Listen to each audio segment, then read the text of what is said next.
Chapter 26. If Su Fengnian heard what his father and master said, he would definitely teach old Huang a lesson. In the future, when choosing the names of the sword moves, he should pay more attention. 3 swords out of the sheath was 3 jin, so 4 swords would be 4 jin. At that moment, Su Fengnian wanted to ask old Huang how many compartments there were in the red sandalwood sword case, and how many swords were in it.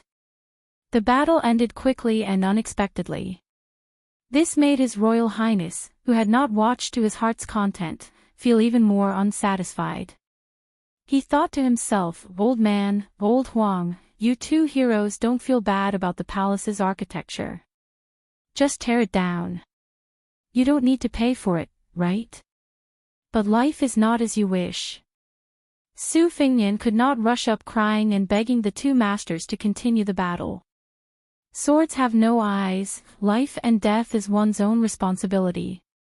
Afterwards, after an expert's explanation, His Royal Highness learned that in the battle, old Huang with the case on his back had used 3 swords in the end, a total of 6 moves. It was definitely not like what the storyteller said with his mouth full of saliva in the tea house. The battle between the 2 unparalleled masters must have been dark for several days and nights. In short, it was not shocking, and ghosts and gods would not cry. At that moment, the old man with the sword sat in the dilapidated pavilion with only the base of the platform left. His 2 swords were stabbed into the ground. His face was ruddy, and his hair was white. He shook his head and said, "Let's not fight today." The short and thin old Huang with the case on his back stood on the long embankment. He rubbed his hands and then put them into his sleeves. But in the hearts of most of the spectators, it was extremely absurd. This old coachman who could not even make a fart after being beaten a few times was really a real person who did not show his face to scare people. Su Fengnian was undoubtedly the most shocked. He did not know that it was old Huang who had single-handedly beaten the old man to the bottom of the lake. If not for that, would the great pillar of the country, Su Shao, be at ease and let his most beloved son travel 6,000 li? Every time his life was hanging by a thread, he still managed to keep his life. Sitting on the ground, the old man shouted to Su Fengnian, "Kid, give grandpa some wine and meat. After eating and drinking, I will fight with old Ninth Huang for 500 rounds. Whoever loses will go to the bottom of the lake." Su Fengnian could hear the old man's heroic voice from afar. After hesitating for a long time, he still ran to ask the steward to prepare a sumptuous meal. He specially prepared a whole roasted suckling pig and placed it in an oversized food box. Su Fengnian carried it and ran up the long embankment. His footsteps became slower and slower. When he passed by the coachman old Huang, he threw a glance at the old servant, who was still complaining that His Royal Highness had forgotten to reward him with a pot or 2 of dragon rock sunk vat. The old servant rubbed his cheeks to indicate that he was fine. Only then did Su Fengnian muster up the courage to step forward and place the food box on the ground in front of the old man. Just now, the steward didn't forget to give His Royal Highness a few crispy cucumbers. The old man didn't stand on ceremony. He tore off a pig leg and stuffed it into his mouth. His mouth was full of grease. After eating live carp with a fishy taste for more than 10 years, the 10-foot-tall old man clearly liked this exquisitely cooked suckling pig. Su Fengnian squatted in front of him and slowly nibbled on a cucumber. He was thinking of a touching opening speech. After all, they had been friends for more than 10 years. He had to make good use of it. In the past, when he entered the water to look at the old man, it was as if they were looking at each other in the underworld. Now that he was finally in the world of the living, he had to come up with a plan. Otherwise, he would be scared witless and take the risk to make such a big fuss. Moreover, he also had to be busy. It was not in line with His Royal Highness' style of doing things. Without waiting for Su Fengnian, whose eyes were secretly rolling around, to finish his little abacus, the old man bluntly said, "Back then, it was the king of Belyang's scheme and old Ninth Huang's strength that made me, your grandfather, live at the bottom of the lake and live a life worse than death. Today, you saved me, so we're even. I also exchanged blows with old Ninth Huang and turned his 5 broken swords into 4. As for Bailiang Palace, your grandfather is kind and won't tear it down. Kid, don't expect your grandfather to repay your favor. Su Fingnian, who was staring blankly, thought to himself that he had met an opponent who was as thick-skinned as him. He carefully asked, Old Grandpa, there's wine and meat in the mansion, and old Huang will fight with you. Why don't you stay? The old man sneered and said, There are many masters in the world. After I defeat old Huang's 9th saber, your grandfather will go to Martial Emperor City and defeat the world's 2nd best. If your grandfather isn't the world's best, then what am I? A small prince's mansion is not worthy of your grandfather's attention.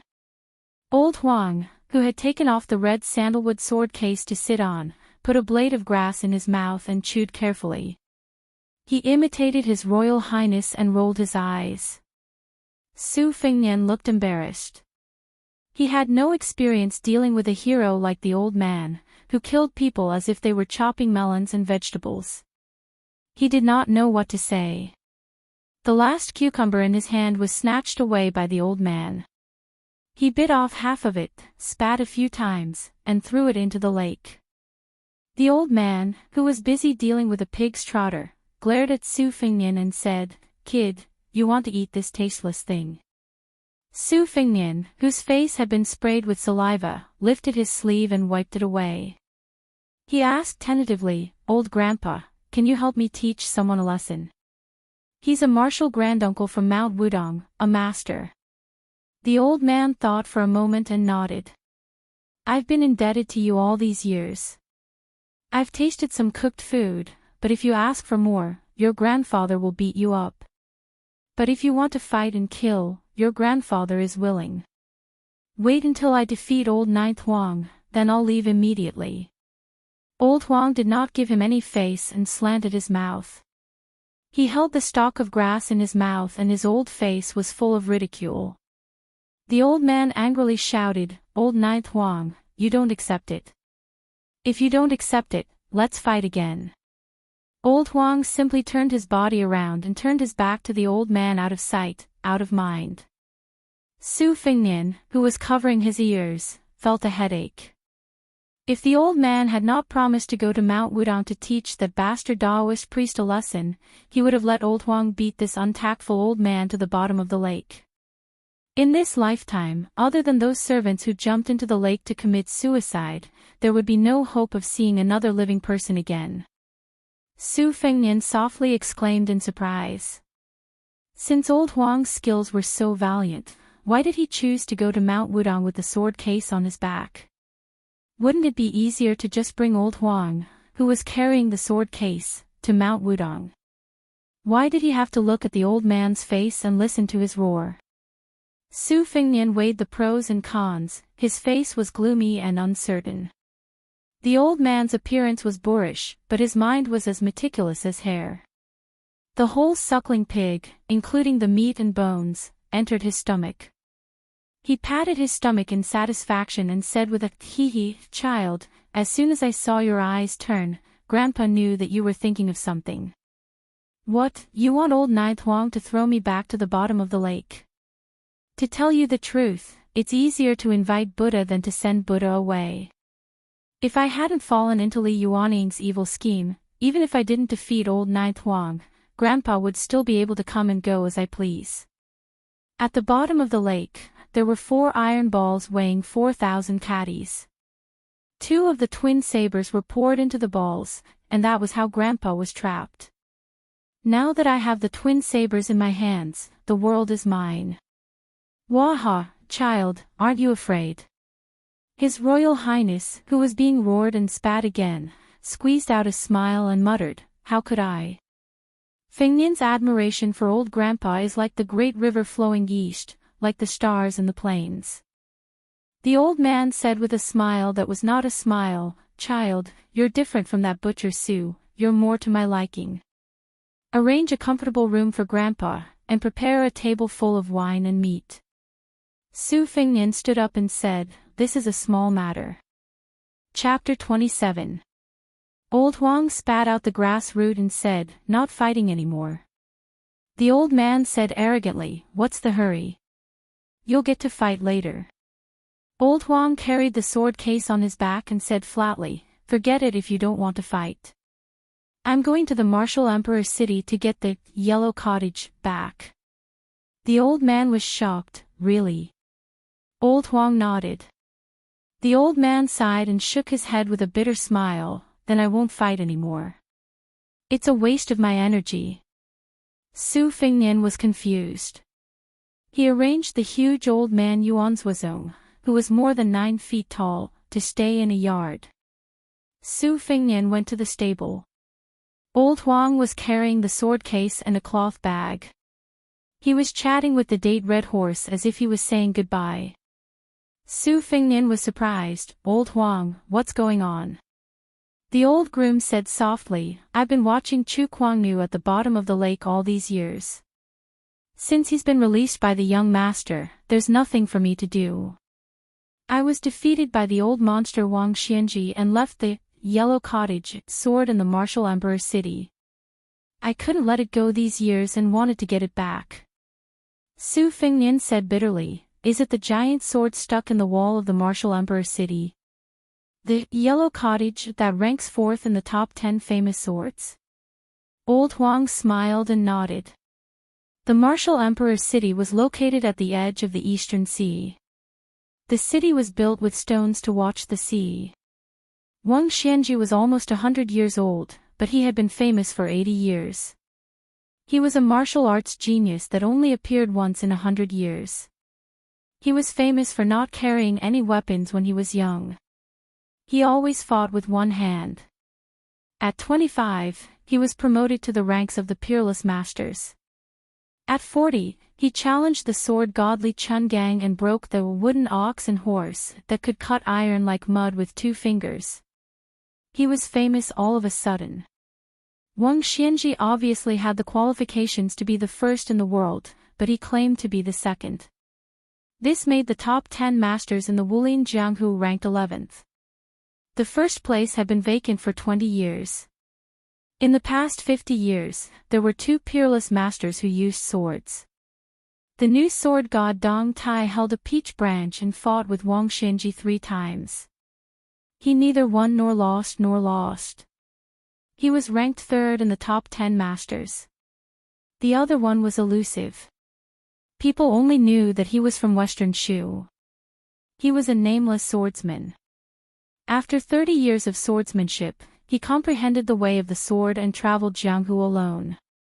He collected all the famous swords in the world and put them into his sword box. The world only knew that he fought with someone and became famous. Although he lost and left a sword on the city wall, no one doubted that this mysterious swordsman did not lose honorably because he lost to the old and strong martial emperor city's master Wang Xianji. Who would have thought that such a swordsman who could shake 40 provinces with one sword was a coachman in Beiliang Palace? He talked and chatted with horses all day long. At most, he would ask His Royal Highness for a pot of yellow wine to satisfy his cravings. Therefore, when the old man heard that 9th brother Huang had returned to the martial emperor's city to challenge Wang Xianji, he knew that he could not beat him 10 years ago. Su Fingnian, who was holding a cucumber, smiled bitterly and said, "Old Huang, tell me, how many swords are in this sword box?" Everyone in the world is guessing. Old Huang, who had a few stalks of horse grass stuck to his head after lying in the stable for a while, scratched his head and said, "There are 3 levels and 6 compartments in the sword box. Originally, there were 6 of the 10 famous swords in the world, but now there are only 5. Su Fingnian was speechless. "Old Huang, you're an expert. Can you be any better?" Old Huang said naively, "If young master wants to play with swords, I'll leave 3 or 4 for you." Su Fingnian shook his head and said, "No, I'd rather you carry 180 swords and stab that Wang Xianji into a hornet's nest. Then, when you go out to flirt with the heroines of Jianghu, I'll be proud to say that I stole chickens and ducks with you, Old Huang. Isn't that right, Old Huang?" Old Huang grinned foolishly. "Old Huang, who had no front teeth, was so cute.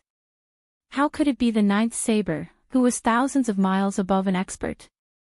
Su Fengnian could not figure it out, so he decided not to think about it anymore. He asked the servants to prepare a pot of Dragon Cliff's sunken vat yellow wine and brought an inferior horse over. Su Fengnian personally held the reins and sent them off to the outside of the prince's mansion. He even stuffed a few banknotes of small denominations into Old Huang's hands. Old Huang did not refuse and said, "Young master, please go back. I know the way." Su Fengnian did not agree and said, "At least send it to the city gate, right?" The horse was an inferior horse. It was not that His Royal Highness was stingy, but whether it was the multicolored horse that had its mane cut into petals to look like celestial objects or the rarer and more precious Fergana horse, they did not conform to the principle of not being a fat sheep when going out. Moreover, Old Huang probably would not really ride a horse. Su Fengnian was just finding him a companion to talk to. The banknotes of 500 to 600 taels were for Old Huang to buy wine to drink. Old Huang loved yellow wine. It was not known whether it was because his surname was Huang that he liked to drink it, or because he loved yellow wine that his surname was Huang. Old Huang always had some sort of secret on him.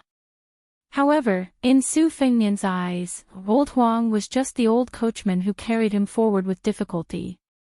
Huang Jinzhou was secondary. These were his thoughts, but he did not dare to say them out loud for fear of appearing pretentious. From Beiliang Palace to Lingzhou's main city gate, there was an end no matter how far it was. The captain of the city gate saw His Royal Highness's heavy expression and did not dare to go forward to flatter him. He only hurriedly chased everyone who was queuing up to leave the city to the side, making way for the empty city gate. Su Fengnian, who was leading the horse for Old Huang, stood under the wall of the inner city gate. He passed the reins to the old coachman and said sentimentally, "We'll stop here, I won't send you off." "Old Huang, is it boring to interact with a wastrel like me, a frog at the bottom of a well?" Old Huang shook his head and stared at His Royal Highness's young and handsome face. He chuckled and said, "It's very interesting." Really, Old Huang doesn't know how to flatter. Doesn't young master often say that I speak honestly? Su Fengnian smiled faintly. Old Huang took out a stack of silk and used charcoal to draw sword forms. There were not many words on each piece, only 2. From sword 1, sword 2, to sword 9. They were crooked like earthworms crawling on mud.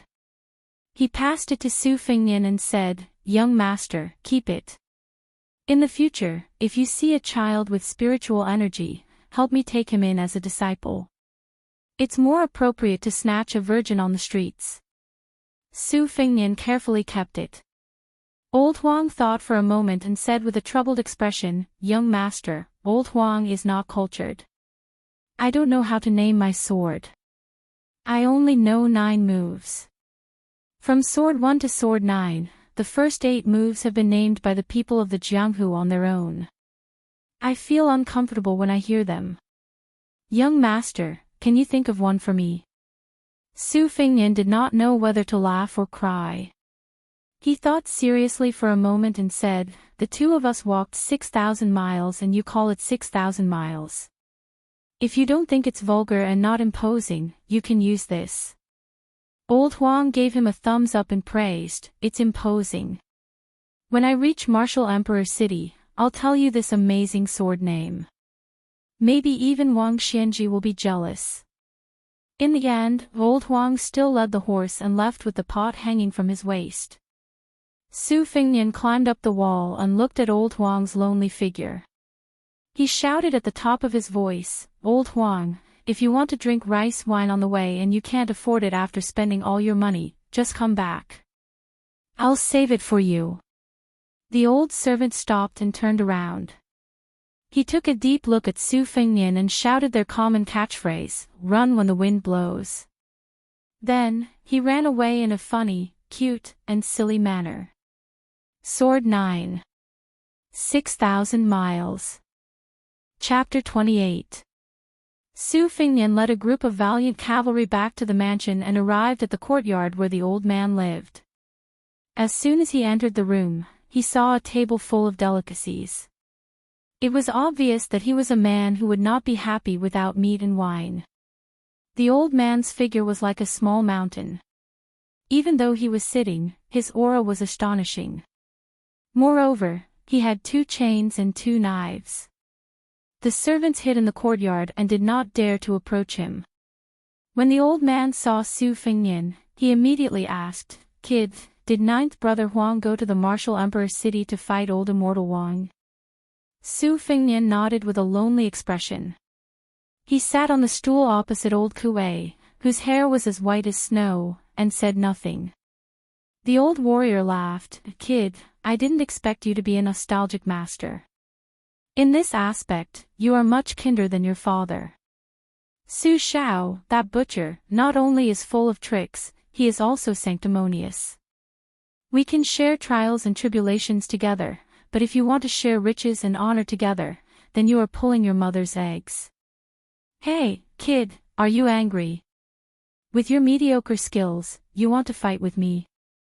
Without ninth brother Huang, the Northern Liang Mansion will only be able to fight grandfather if they call out the remaining experts who are hiding in the shadows."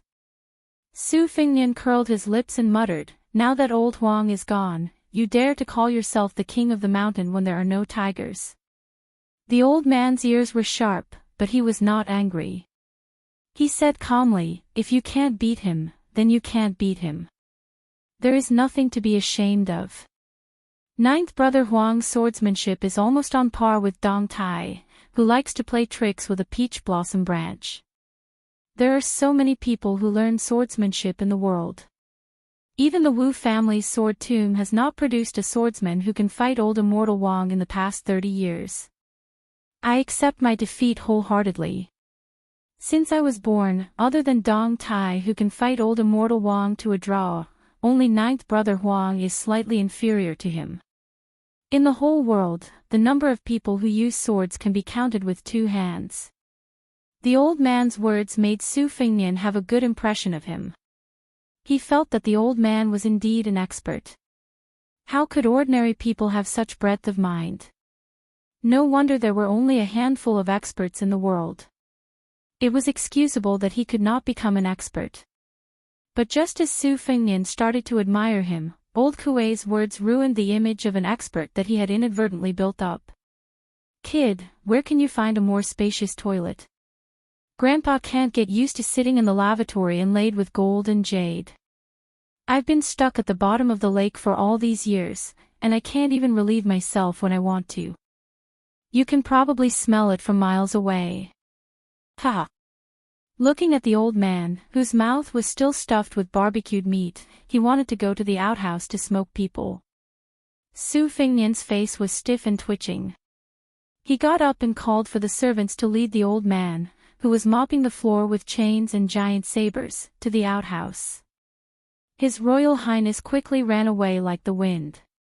Along the way, he kept cursing, "Expert your mother." Wudong Garden was the place where Su Fingnian grew up. Because of the ancient saying, a phoenix does not rest unless it is a tree. The great pillar of the country, Su Shao, always liked to say earnestly, "Son, when your mother gave birth to you, she had a dream that a phoenix entered her stomach. You are a natural talent. If I don't love you, who should I love?"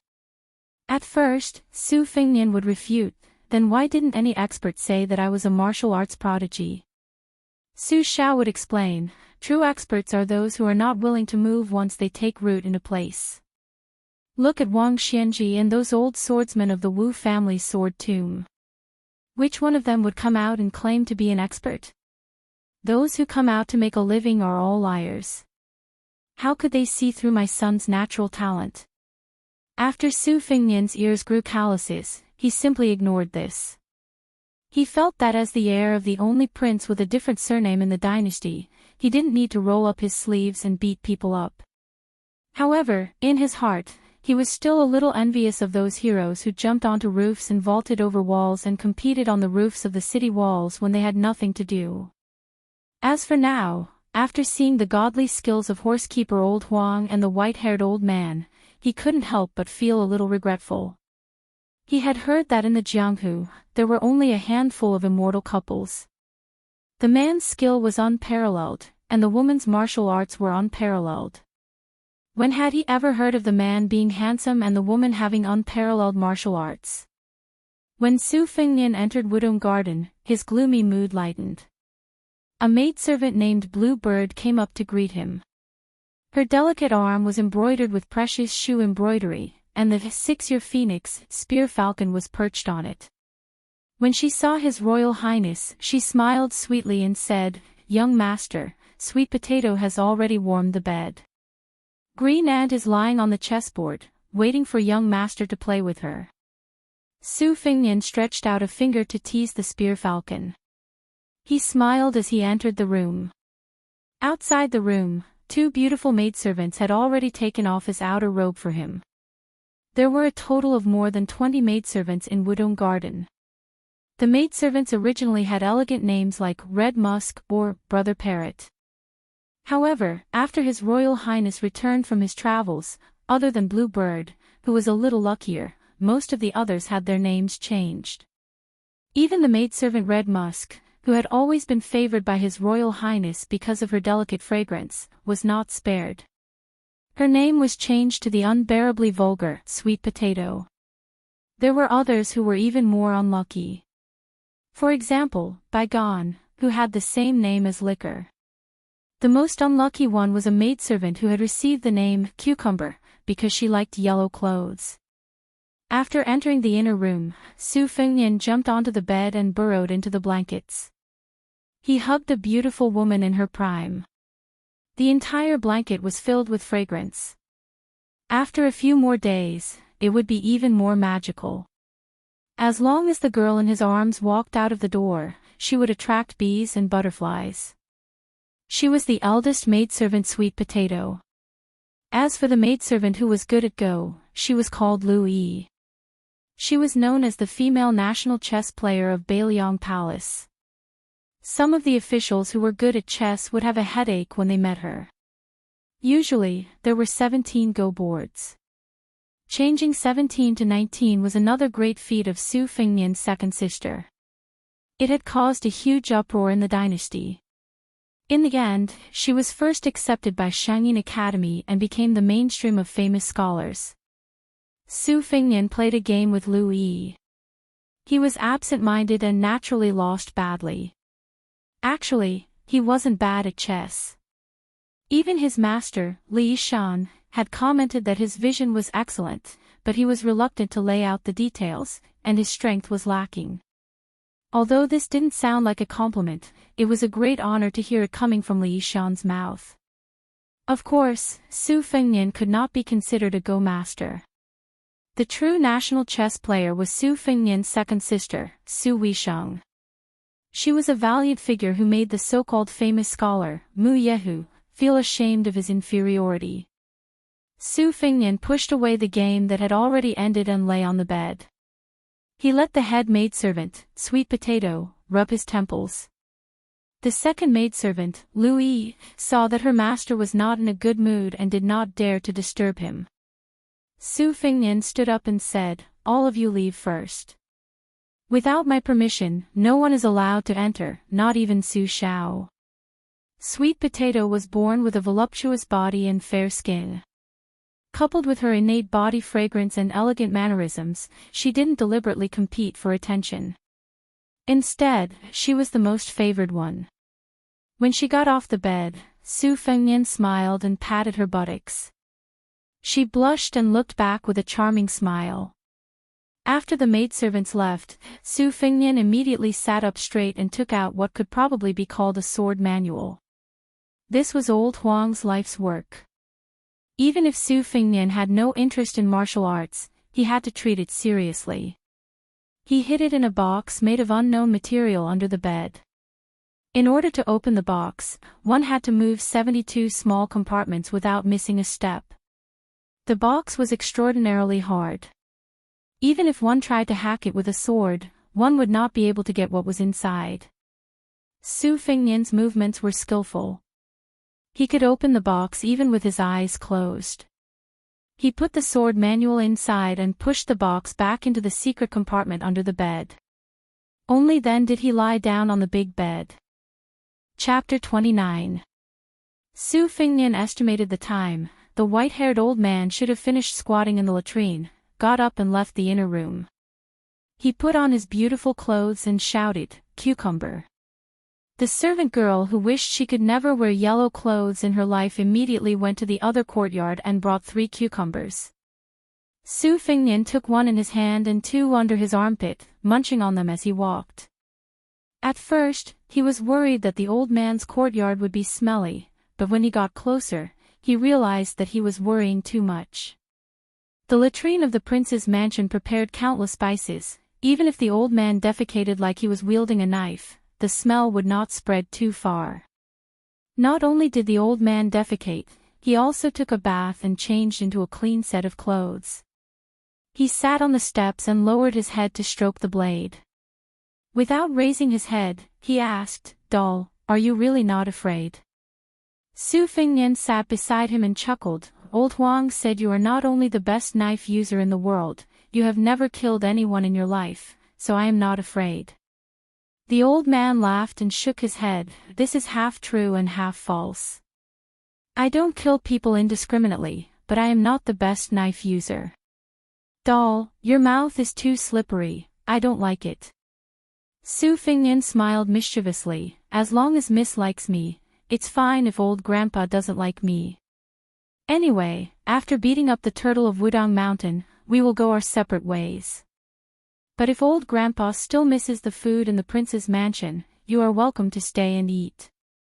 The old man chuckled and asked, "What is the rank of that Wudang Mountain Grandmaster?" Su Fingnian thought for a while and said, "Shouldn't be high, but his seniority is outrageous. A Wudang Mountain Taoist priest who is less than 30 years old, how high can his rank be? Besides, there is no name of him in Jianghu." Old Kuei nodded in realization and said, "Oh, that should be the youngest junior brother of the Wudang Mountain chief Wang Zhonglo who cultivates the Great Yellow Court Pass. Grandpa has heard about him when I entered the Cold Land back then. His martial arts aptitude is average, but he specializes in Dao techniques and great techniques, which is somewhat mysterious." Su Fingnian asked the question he was most concerned about, "Old Grandpa, can you beat him?" The old man said, "Doll, Grandpa will give you a word. Whether you can beat him or not, you will only know after you fight, right?" Su Fingnian couldn't help but grumble, "You sound so heroic, but what happened in the end? Didn't you stay at the bottom of the lake for more than 10 years? Old Kuei knocked Su Fingnian's head with a knife. "Don't think I don't know what you're thinking." Su Fingnian piled a smile on his face and said with a mischievous grin, "Then let's go to that bullshit Wudang Mountain and make a ruckus." The old man suddenly stood up, his figure enveloping Su Fingnian's whole body, the 2 chains clanging. Yes.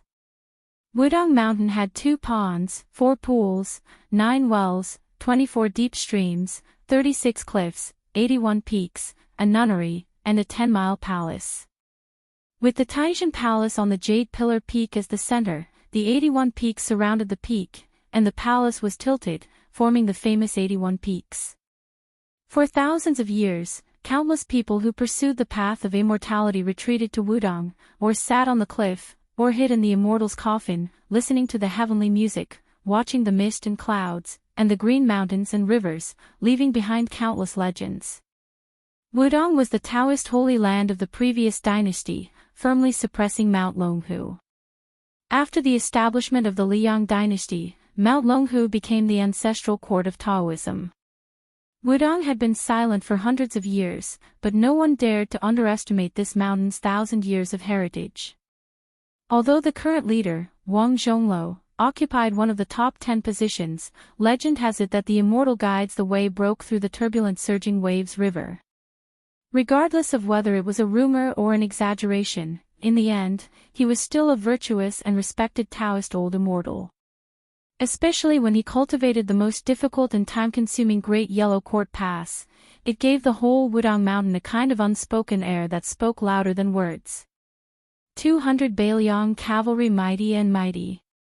A tall and sturdy old warrior wearing a black robe, dragging a long saber on the ground as he ran, dust flying. Mountains crumbled and the earth cracked. A group of people rushed straight to the Wudang Mountain Gates, Black Tortoise in Prosperity, Memorial Arch. The leading rider actually directly stepped on his horse, passing through the Memorial Arch before pulling the reins. In the 100 years of Jianghu, the only one who dared to look down on the martial arts world sect was Su Rintu, whose name made the older generation of Jianghu people pale. Tiger father dog son. His Royal Highness Su Fingnian, riding on a vigorous Bailiang military horse, laughed self-deprecatingly.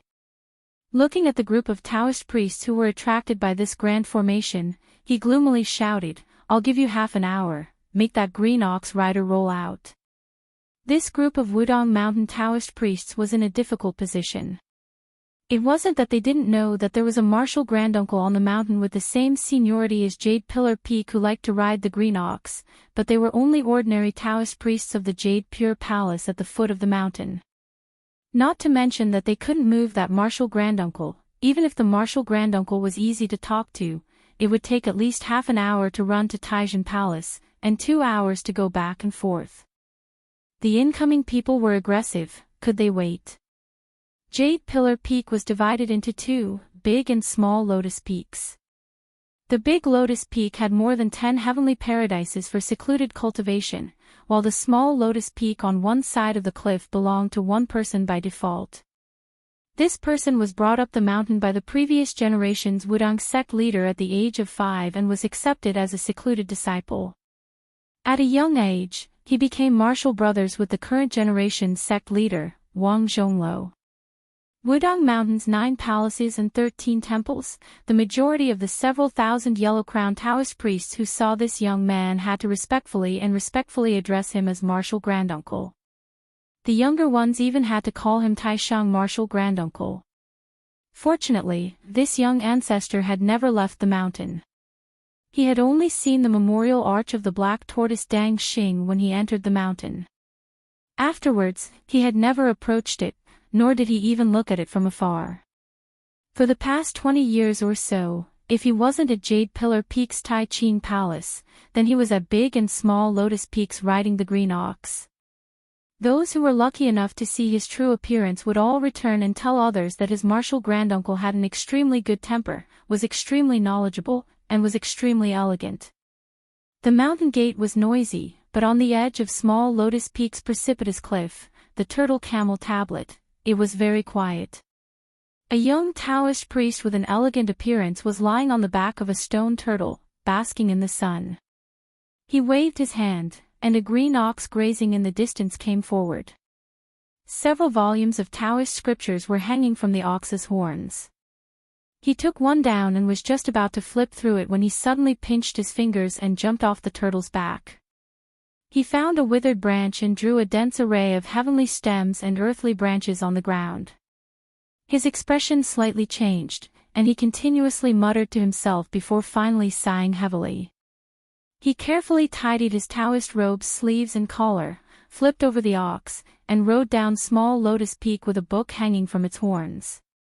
He was half chanting and half singing, straight as a string, dead on the edge of the road. Curved like a hook, conferred the title of Marquis. Who drags the tail along the way, who leaves the bones in the hole. After leaving Small Lotus Peak, he released the green ox and carefully took down a volume of Taoist scriptures with the cover of the Spiritual Source Song. He read it as he walked, and with great interest, he went straight to the foot of Wudang Mountain. On the way, there would occasionally be Taoist priests who would stop and call him martial uncle or martial granduncle. He would smile and greet them, and was very amiable and approachable. Everyone only felt that this young senior was really diligent.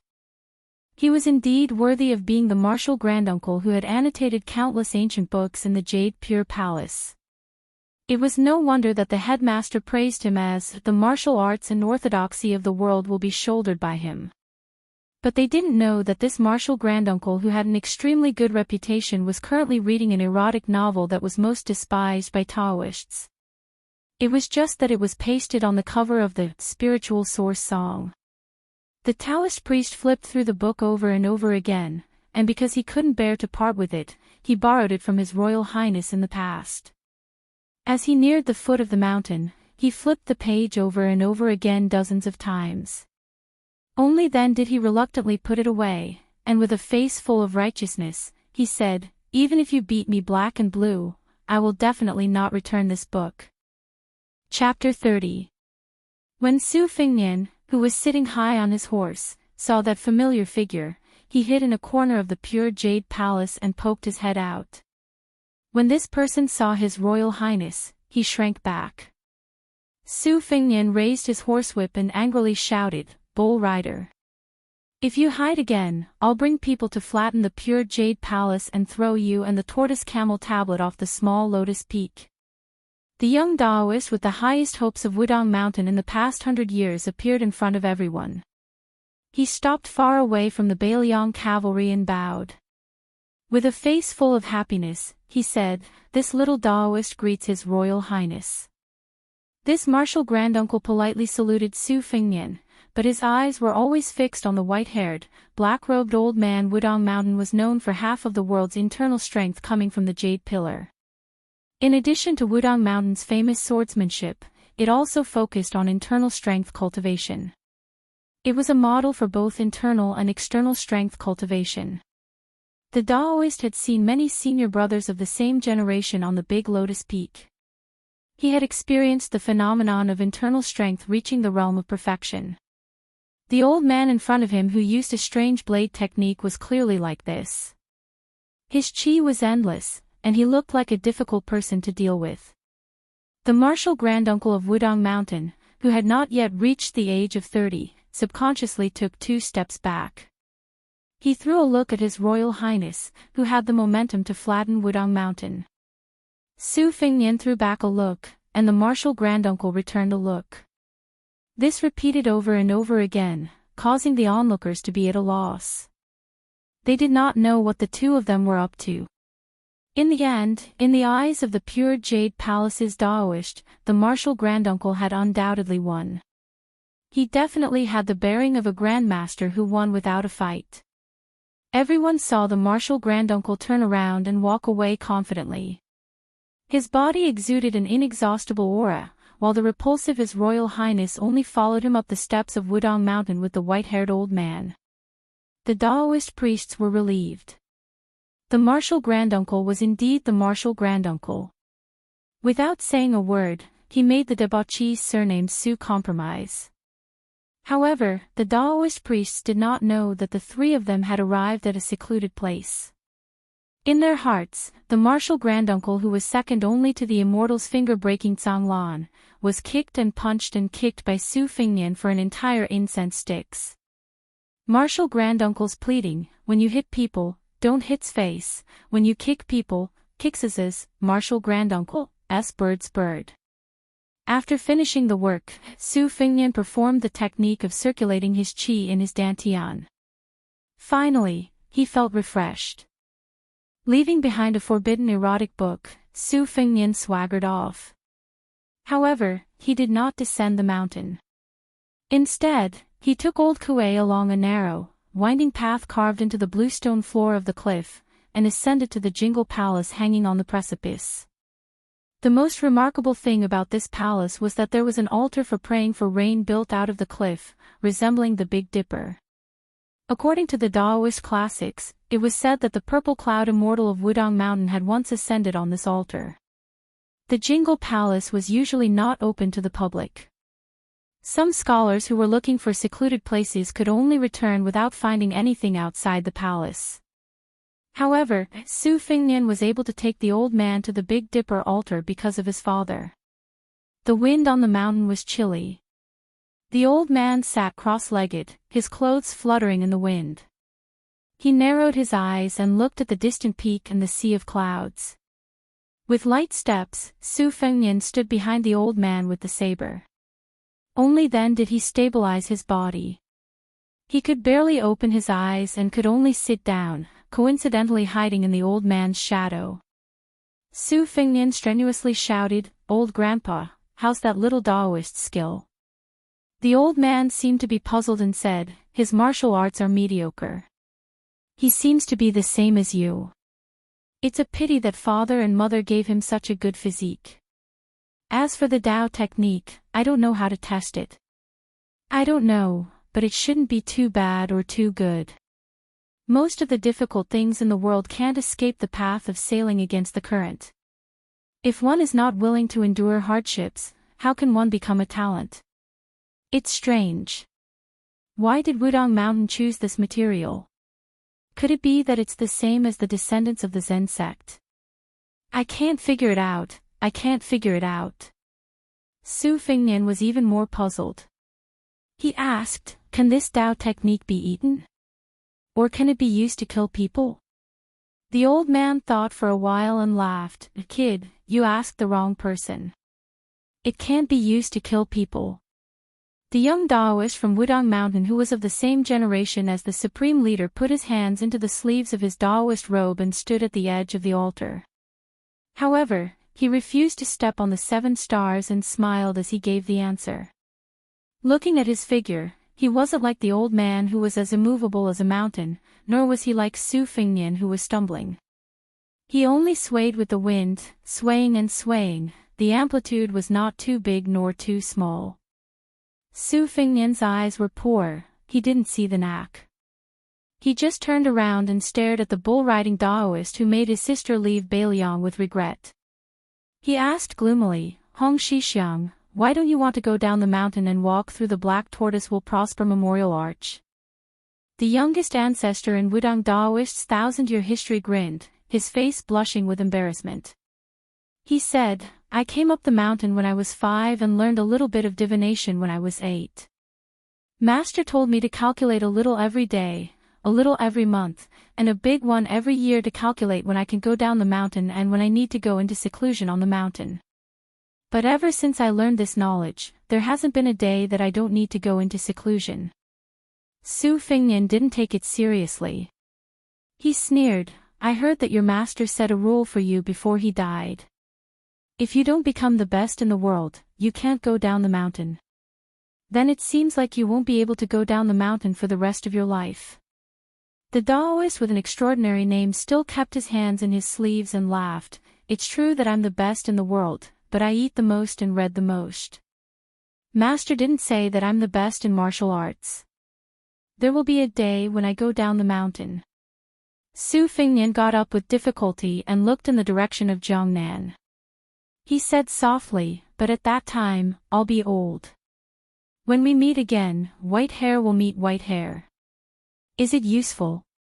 Hong Shixiang closed his eyes and didn't say anything. Su Fingnian let out a long breath and snorted coldly. He walked out of the altar and passed by the Taoist priest. He stopped and asked, What do you think of my sister? The Taoist priest, who had been in the lapis lazuli world for as long as he could remember, said softly, She's the best. Su Fingnian walked out of the Jingle Palace with an expressionless face. Behind him, the old man with the fierce blade seemed to be deep in thought. Zhao Shixiang waited for His Royal Highness to walk away. Then, he squatted down in an inelegant posture and rested his cheeks on his hands. He was lost in thought and muttered to himself, Red beans grow in the southern kingdom. Spring comes and the branches grow and wither in winter. It's better not to miss than not to miss. Above the Taoist priest's head, dozens of red-crowned cranes full of spiritual energy circled and cried, making him look like a celestial immortal. He suddenly clutched his stomach and said with a frown, I'm hungry again. When they were going down the mountain, the old man suddenly clicked his tongue and said, Interesting. That little cow-nosed Taoist priest has some skills. Su Fingnian wasn't very interested and asked perfunctorily, What do you mean? The old man said uncertainly, That kid cultivates the supreme way of heaven. Su Fingnian felt a headache when he heard this nonsense. He frowned and said, There are people who go to a dead end for something so mysterious and empty. Aren't they afraid that they'll find out in the end? The old man laughed and said, I don't like these confusing things either. Su Fengnian arrived at the archway at the foot of the mountain. He ignored the bowing and scraping of the Taoist priests and looked up at the mountain. He scolded, "That turtle hiding in its shell." 200 cavalrymen standing respectfully at the foot of the steps saw His Royal Highness and mounted their horses again. Their movements were neat and clean without any superfluity. The Bailiang cavalry were all equipped with angry horses and fresh armor. Every year, they would be dragged to the border by the Great Pillar State for actual combat training. In addition, the Liangdi people were valiant and many of the women were good at archery and horse riding. This was their most unique advantage. For example, Su Fengnian's elder sister Su Jihu was adept at riding and archery since she was young, not to mention his second sister Su Weisheng. Not only was her horsemanship excellent, her swordsmanship was even better. She was better than apes and monkeys and had the reputation of being an antelope. She started killing people at the age of 13 and had cut off nearly 100 heads. The Liangdi people were warlike since ancient times. Therefore, in the eyes of experts, the Bailiang cavalry was far more powerful than the troops and horses under the king of Yanlu and king of Jiaodong. They deserved to be called the lions of 100 battles. The old man waited for Su Fengnian to mount his horse. He laughed and said, "Kid, I won't go back to the palace. Without Huang Laojiu, it's really boring." Su Fengnian blinked his eyes and persuaded, "Why don't you wait for me to reach adulthood first?" Without old grandpa, Fengnian would have died at the bottom of the lake. There's still about half a year left. I'll prepare some good food and drink for old grandpa. I'll repay your life-saving grace as much as I can, okay? The old man thought for a moment and then nodded his head in agreement. It could be seen that this saber hero actually did not dislike the Bailiang's most important disciple in front of him. They galloped all the way back to the palace. When they just entered the city, it started snowing heavily for no reason. It was crazy. Su Fengnian was shivering from the cold. When they reached the door, the eager gatekeeper tactfully handed over a top-grade fox fur coat with both hands and carefully put it on His Royal Highness. He was more attentive than serving his own parents. Su Fengnian mumbled. He didn't know if old Huang had brought enough clothes. After saying goodbye to the old man, he went straight to Yu Youwei's courtyard alone. A beautiful woman was left out in the cold. It was too wasteful for her to admire herself all day long. It was not good. It was not in line with Su Fengnian's temperament of watering flowers. On the way, he passed by Jiangni's poorer residence that could not be considered a courtyard. He saw the fallen princess in thin clothes half squatting to build a snowman. The snowman was half the height of a person. After she finished, she did not look happy when she saw the snowman. Instead, she looked at the snowman with resentment. Then, she took out the divine talisman that she was relying on. With a swing of her dagger, she chopped off the snowman's head. Su Fengnian felt a chill down his spine. Did this crazy girl think that the snowman was him? Su Fengnian coughed a few times and then walked over. Jiang Ni was originally flustered, but when she saw that it was His Royal Highness, she was relieved and slowly put away her weapon. When Su Fengnian came closer, he saw that her hands were red and covered with eyesore frostbite. She looked like a pitiful servant girl who was bullied in the laundry department. Su Fengnian sighed and squatted down to rebuild the snowman's head. In Jiang Ni's eyes, it was naturally pretentious and disgusting. Su Fengnian clapped his hands and stood up. He gently asked, "Do you want me to buy you some warm clothes?" Jiang Ni coldly said, "I think it's dirty." Chapter 31. Su Fengnian laughed aloud and said, "I was just saying it casually. In any case, I will be a good person. Whether you appreciate it or not, it has nothing to do with me. I like the way you are, always letting me take advantage of you. Doing business with you is the most profitable." Before leaving, Su Fengnian stabbed this little maidservant with a sentence, "No matter how shabby your clothes are, aren't they still my things?" If you have the ability to take them off, then you will be a heroine. Jiang and I pretended not to hear. When she bickered with the shameless and thick-skinned Su Fengnian, she always lost more than she won. Thinking about it carefully, she might not even be able to gain the upper hand even once. After Su Fengnian, who was in a good mood, saw Yu Yue, his mood became even better. Nyang Qin once said that for a beautiful girl, no matter if he had the temperament of a bodhisattva or the heart of a snake or scorpion, he would still feel sorry for her. In his nearly 20 years of life, Su Fengnian had never done anything ruthless. On the contrary, he had directly or indirectly saved the lives of more than 20 maidservants who were as lowly as dust. Yu Yue was lazily lying in the warm bedroom, teasing the chubby Wu Meinyang whose fur was as white as snow. Every time it snowed, Su Fengnian would want to throw Wu Meinyang into the snow to see if she could distinguish the innocent cat from the white snow. He had been holding back this kind of evil interest, thinking that when Yu Yue and Wu Meinyang separated, he would definitely give it a try. Su Fengnian took off his boots and lay down beside Yu Yue. Leaning on her warm and graceful body, he closed his eyes to rest and said softly, "I went to Mount Wudong and gave a good beating to a Taoist priest of the same generation as the sect leader. Wasn't that amazing?" Yu Yue smiled faintly and said, "It was the great pillar of the country that was amazing." Su Fengnian opened his eyes and turned her around. He gave her a hard smack on her round, peach-shaped buttocks and lectured, "This prince will personally teach you how to flatter." Yu Yue blushed slightly. Su Fengnian was just about to take advantage of the situation when the light voice of Wudong Garden's second-rank maid, Lu Yi, came from the courtyard. She said that a letter from Mount Longhu had arrived. Su Fengnian didn't have time to take advantage of Yu Yue. He hastily put on his boots and ran out of the room to take the letter. Seeing that Lu Yi's slender shoulders were covered in snow, he smiled and gently brushed it off for her. When he arrived at his own Wudong Garden, he found that the floor tiles here were the best. It was fine to go barefoot as it wasn't hot or cold. It couldn't even compare to Su Zhao's room. Su Fengnian enjoyed being needed by his first-rank maid and took out the letter. Oh, that old Taoist from Mount Longhu with the surname Zhao had good handwriting.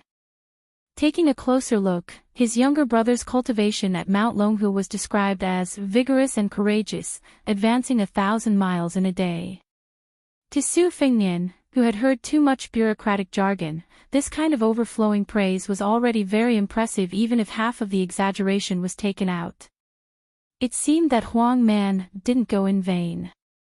At the end of the letter, he carefully mentioned that Su Longxiang was homesick, so the old Taoist implored His Royal Highness to write a letter home so that his disciple could cultivate in peace. After Su Fengnian put down the letter, he waved his hand and said, "Grind." Immediately, the room began to grind with bare hands. After Su Fengnian picked up the brush, he began to hesitate. For a moment, he didn't know where to start. He almost scratched his ears and cheeks.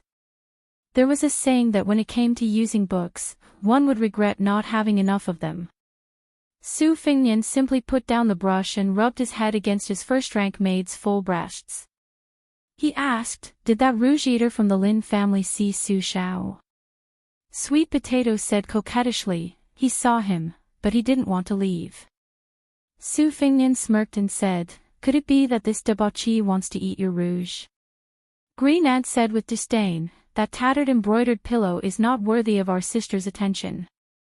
Su Fengnian rolled his eyes and said, "Am I not an embroidered pillow?" Sweet Potato's hands gently wrapped around His Royal Highness, squeezing her firm breasts into an astonishing curve. She said with natural charm, "His Royal Highness is not a pillow, your servant is." Su Fengnian smiled and said, "This little mouth of yours is quite impressive." Green Ant sat a little further away, picking up and putting down the chess pieces again and again, bored to death. Su Fengnian sat up straight and looked outside the room. Unsurprisingly, Blue Bird, the eccentric maid, was in a daze again. Wudong Garden was a small sparrow, but it had all the essentials. In addition to the fourth-rank maids and female servants, there were all kinds of odd job workers. Because of His Royal Highness, they had a very high status in Bailiang Palace. Not to mention the first-rank maids that Su Fingnian especially favored, even the second-rank maids were welcomed with smiles by the housekeepers and gatekeepers. Of these maids, Sweet Potato, who was nicknamed Red Deer, had a weak personality and was easy to talk to. Blue Bird was the complete opposite.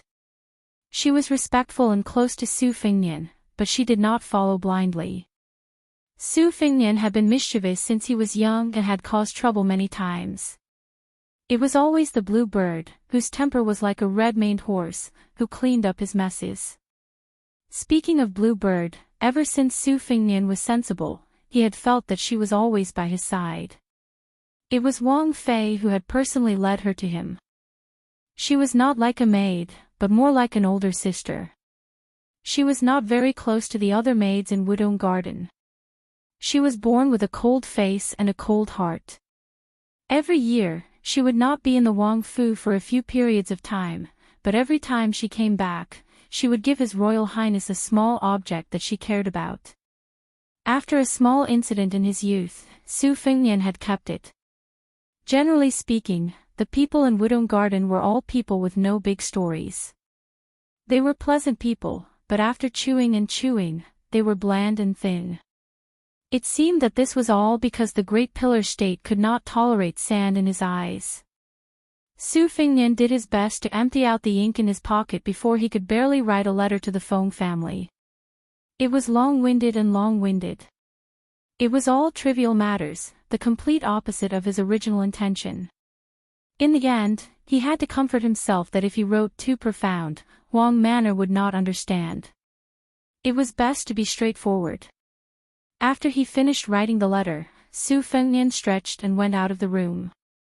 As expected, he saw Blue Bird standing in the corridor of the courtyard, lost in thought. He looked at the sky. The heavy snow had stopped for a while, and it was the best time to travel at night. He pulled Blue Bird out of Wudong Garden and planned to go to Fingy Hall to tease the sickly and pitiful Fan Mimi. As for Lin Tanhua, Su Fengnian felt that she was very much to Li Hanlin's liking. On the way, Su Fengnian remembered that today seemed to be his dog's day. He smiled and asked, "Has there been any movement in the Fu?" Blue Bird's reply was as concise and clear as ever, "There has been." Su Fengnian's spirits were roused. He smiled and asked, "Is it going to the Tide Listening Pavilion, or is it looking for Su Shao?" Blue Bird shook her head and said, "I don't know." Su Fengnian sighed with regret. There are fewer and fewer people taking the bait these days. His Royal Highness had nothing to do these past few years, so he deliberately let the usually heavily guarded Bailiang Palace relax for a period of time, but keep it tight inside. He called it fishing, and it was specifically used to lure in those Jianghu heroes who coveted the secret manuals of the martial arts library, or those hot-blooded assassins who were full of enemies. There had been a card day 4 or 5 years ago, and at most, it had lured in 4 groups of uninvited guests. After a round of beating, it was said that 26 corpses were dragged out the next day to be chopped up and fed to the dogs. After returning from his travels, he had played cards twice, but there had been no harvest. Presumably, those uncivilized heroes had come to their senses, and there were very few fish and shrimps that had fallen for the bait. He just didn't know what the results would be today. Su Fengnian's extreme boredom could be seen. Blue Bird suddenly stopped and looked back at Wudong Garden. Su Fengnian asked in a low voice, "What's the matter?" She said softly, "Nothing." Su Fengnian suppressed the doubts in his heart and went to the Phoenix Rites Pavilion. When he entered the room, he saw Sister Fan talking with the one surnamed Lin. Seeing Su Fengnian, Miss Fan seemed to be stunned for a moment, while Tanhua Lin looked as if he had lost his parents. From what he had seen and heard in the residence recently, he finally knew that the person in front of him, who claimed to be His Highness's study companion, was the real heir apparent of Prince Liang. He stood up nervously and bowed to the ground, saying in a trembling voice, "Greetings to His Royal Highness." Before Su Fingnian could speak, the noise of the prince's mansion's soldiers came from outside the door. Master Lin was confused, but Sister Fan smiled sadly and looked at Su Fingnian with a complicated expression. Yuan Zuozong, who was second only to Qin Jibao among the Pillar State's adopted sons, walked into the room in armor and held a portrait in his hand. The Beilyang's first general narrowed his beautiful eyes and greeted His Royal Highness. Then he turned to look at the young guests. His eyes instantly turned cold, and he sneered, "Fan Shaochai, Lin Yu, come with me." Tanhua Lin was stunned. He didn't know what was going on, but he had suffered an unexpected disaster. His legs immediately went soft, and he sat down on the chair. The weak Miss Fan was taken away. She spat at Su Fingnian in front of her. She was very tough. As a result, she was slapped out of the room by Yuan Zuozong. She lay in the snow like a pile of mud. Su Fingnian didn't bat an eyelid. He took the portrait from Yuan Zuozong's hand. It was a portrait of himself. It was only 60 or 70% similar, but it was 12% similar.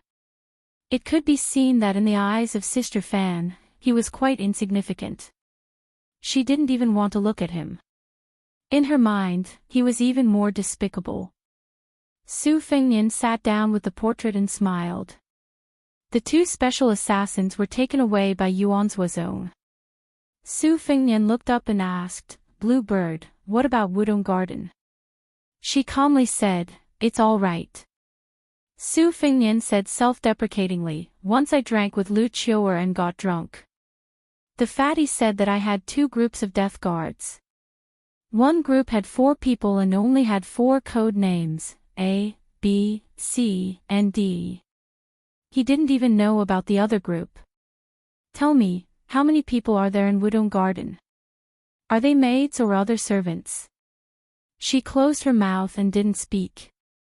Su Fingnian looked straight at Blue Bird. "Are you one?" Blue Bird still didn't speak. Su Fingnian sighed and looked down at the portrait. "If it's safe here, you can leave first." She left quietly without a sound. She came to Wudong Garden. The beautiful maid Sweet Potato was sitting on the railing of the corridor. She was holding a small bronze mirror. Her hands were stained with blood that looked like rouge. It was smeared on her lips. Blue Bird's eyes were full of disgust. This head maidservant, who was recognized by everyone in the mansion as weak and soft as a koi fish and needed to be fed by her master to survive, also did not look at the green bird. She only tilted her head and smiled at the mirror. "Is it beautiful?" Blue Bird sneered slightly. It was unusually ear-piercing in the silence. Sweet Potato pursed her lips. Under the moonlight and snow, her face was very enchanting.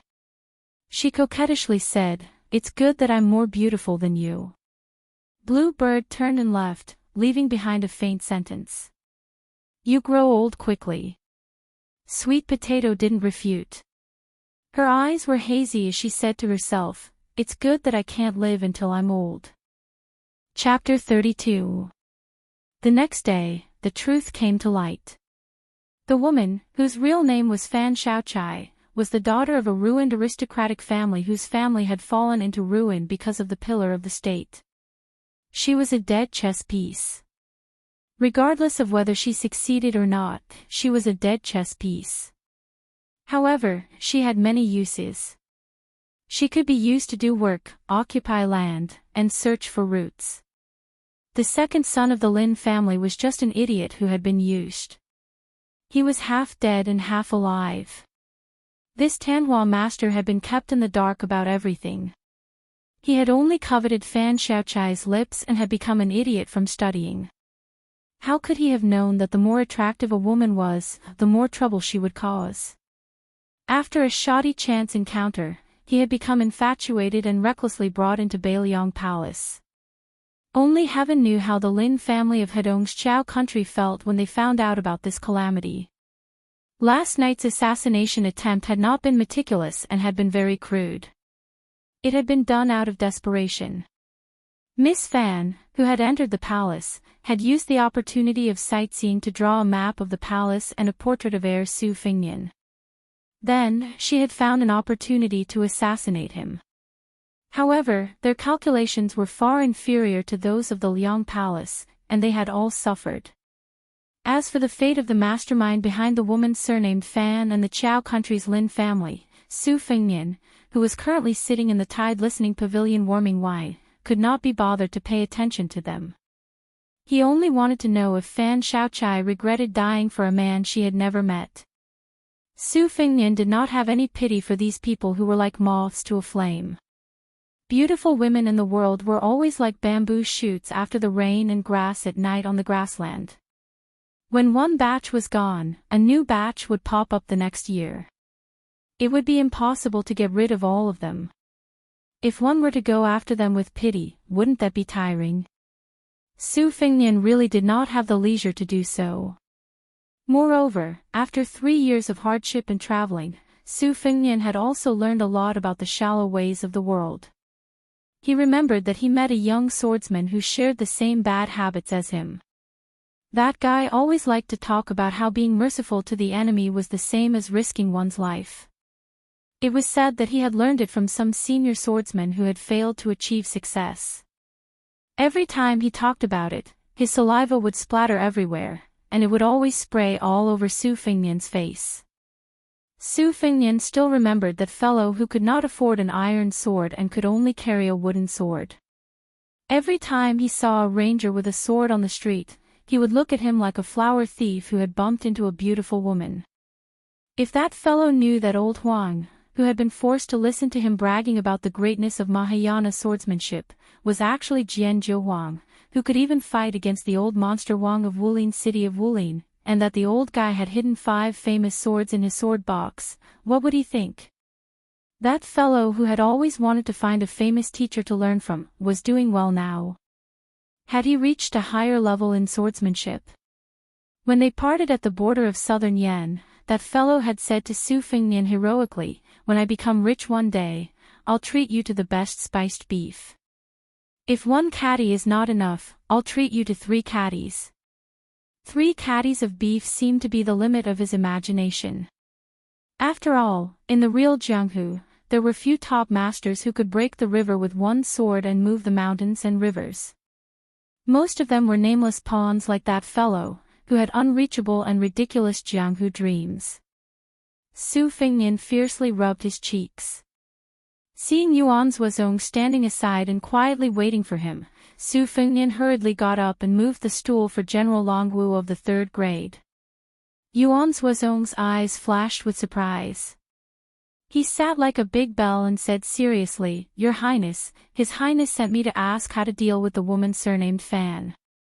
Su Fengnian smiled and said, "Whatever should be done." Yuan Zuozong nodded slightly.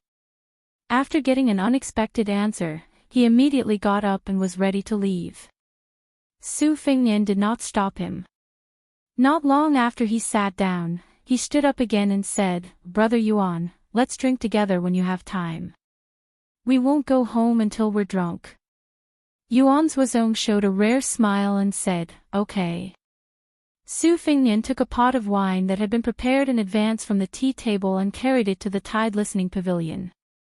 He went straight up to the 8th floor and saw his master, Li Yishan, who was engrossed in copying books. This haggard man with disheveled hair was not well known in Jianghu or in the imperial court. However, in Beiliang Palace, no one dared to disrespect the first tenant of the mansion. Su Fengnian sat aside and picked up the green gourd on the red sandalwood table with familiarity. He poured the wine into it. For a moment, the fragrance of the wine filled the air. The man stopped writing and smiled softly. "Now the smell of cosmetics on your body has faded a little. 3 years of parade is still beneficial." Su Fengnian smiled and then said worriedly, "Master, can old Huang go to Martial Emperor City to take back the yellow room sword on the city wall?" Li Yishan drank a mouthful of wine and shook his head gently. Su Fengnian said in shock, "Old Kuei at the bottom of the lake is already unparalleled, and old Huang is obviously a notch stronger." Then wouldn't Wang Xianji, who proclaimed herself as the city lord of the Eastern Sea, be truly invincible? Li Shan held the green gourd and stopped drinking. He just sniffed and said slowly, invincible in the world. There is a group of people above the first grade. Wang Xianji has been immersed in martial arts all his life and is close to the mysterious realm. However, he is not invincible. Now the martial arts world is divided by heroes. Each has his own merits. The scene of one person standing at the top will not appear now, nor will it happen in the future. Moreover, the extreme of martial arts is just touching the threshold of the way of heaven. Moreover, martial artists outside the imperial court have little influence on the general trend of the world. Otherwise, the Bailiang cavalry would not have trampled the entire Jianghu. If you don't want to learn martial arts, the Great Pillar State will not force you. I don't care either. That's it. If millions of soldiers bow their heads, it's better to be a fearful national thief. A civil official may be able to interfere with the government, but an ordinary man will not cause chaos in the country. Su Fengnian laughed involuntarily. For more than 10 years, the Liang dynasty has been tirelessly spreading this sentence that kills without spilling blood. Millions of soldiers can be subdued, but a national thief is fearful. The first half of the sentence was praising the Great Pillar State's martial arts, which was suspected of flattery. The second half of the sentence was a blatant attack. This sentence was very knowledgeable. Even Su Shao clapped and laughed after hearing it. However, after laughing, he scolded, Shangyin Academy is full of empty talk. They should be killed. Li Shan lifted the wine pot and made room for Su Fengnian to copy the book for him. Su Fengnian had long been accustomed to this. His calligraphy was not bad, but he still could not cultivate any awe-inspiring righteousness. Whenever he saw Su Fengnian's drawing was not right, he would hit him with the green gourd. Li Shan let His Royal Highness copy a lamp and sat down again. Su Fengnian lay on the side and looked at his master. His face was white, his hair was white, and he was in the declining state. The yellow scroll and the green lamp were hollow. It was said that the most bitter thing in the world was the declining state, and the hardest thing to cultivate was hollow. What kind of experience could make his master so calm? Li Shan did not raise his head and said softly, "Go and see the guests you invited to the Tide Listening Pavilion. They are about to reach the 3rd floor." Su Fengnian nodded and quietly went downstairs. On the 2nd floor, Su Fengnian saw that under a quaint bookshelf that was piled up like a mountain, stood the white fox face with a dark identity. She held a yellowed martial arts secret manual in her left hand, while her right index finger tapped her smooth forehead rhythmically. The sheathed winter-embroidered saber was inserted into the bookshelf as a mark. The white fox face just glanced at Su Fengnian and then lowered his head again. Su Fengnian, who was asking for a snub, had to retreat. It was as if the crown prince was the only person in the vast northern Liang mansion who had nothing to do. It was as if the crown prince was the only person who had nothing to do. Chapter 33. In the middle of the year, de Zhuguo chose an auspicious day to hold his son's coronation at the ancestral temple. What was unusual was that the coronation of the eldest son of the king of Bailiang was not as grand as that of a wealthy family. Not only were there few guests invited, even His Royal Highness's 2 sisters and 1 brother did not attend. After the refreshed Su Fengnian was led into the imperial ancestral temple by Su Shao, he was crowned 3 times, a black hemp cloth crown, a white deerskin crown, and a red and black plain crown. The 3 small crowns on Su Fengnian's head attracted too much attention. The first crown was what all of the court officials of the Liang dynasty cared about, because it represented that His Royal Highness could enter the court. The second crown was more practical and lasting, because the 300,000 cavalry of Bailiang were waiting. As for the third crown, it only had some symbolic meaning and was not taken seriously. His Royal Highness had been busy all day, his face stiff. After bowing to the officials of Bailiang border who came to the Fu, he could finally breathe a sigh of relief. He enjoyed the tea and water served by the personal maids of Wudong Garden and massaged his shoulders, back, and legs. After a good rest, Su Fengnian finally took care of his hair and clothes. Finally, he went to the Wang Fei's tomb with Su Xiao. A pair of tall, green and white jade lions were vivid and lifelike, both in the shape of young lionesses. The lioness on the right was protecting 3 young lions, symbolizing the Wang Fei and her 3 children. The young lions were the eldest daughter Su Jihu, the second daughter Su Weisheng, and the youngest son Su Longxiang. The lioness on the left just lowered her head and kissed one of the young lions. The Wang Fei's love and affection for her eldest son Su Fengnian had no end in life or in death. Su Fengnian stood in front of the stone lions, his eyes red. The great pillar of the country, Su Xiao, sighed softly. Every time the young Fengnian felt wronged, he would sneak here and stay the whole night.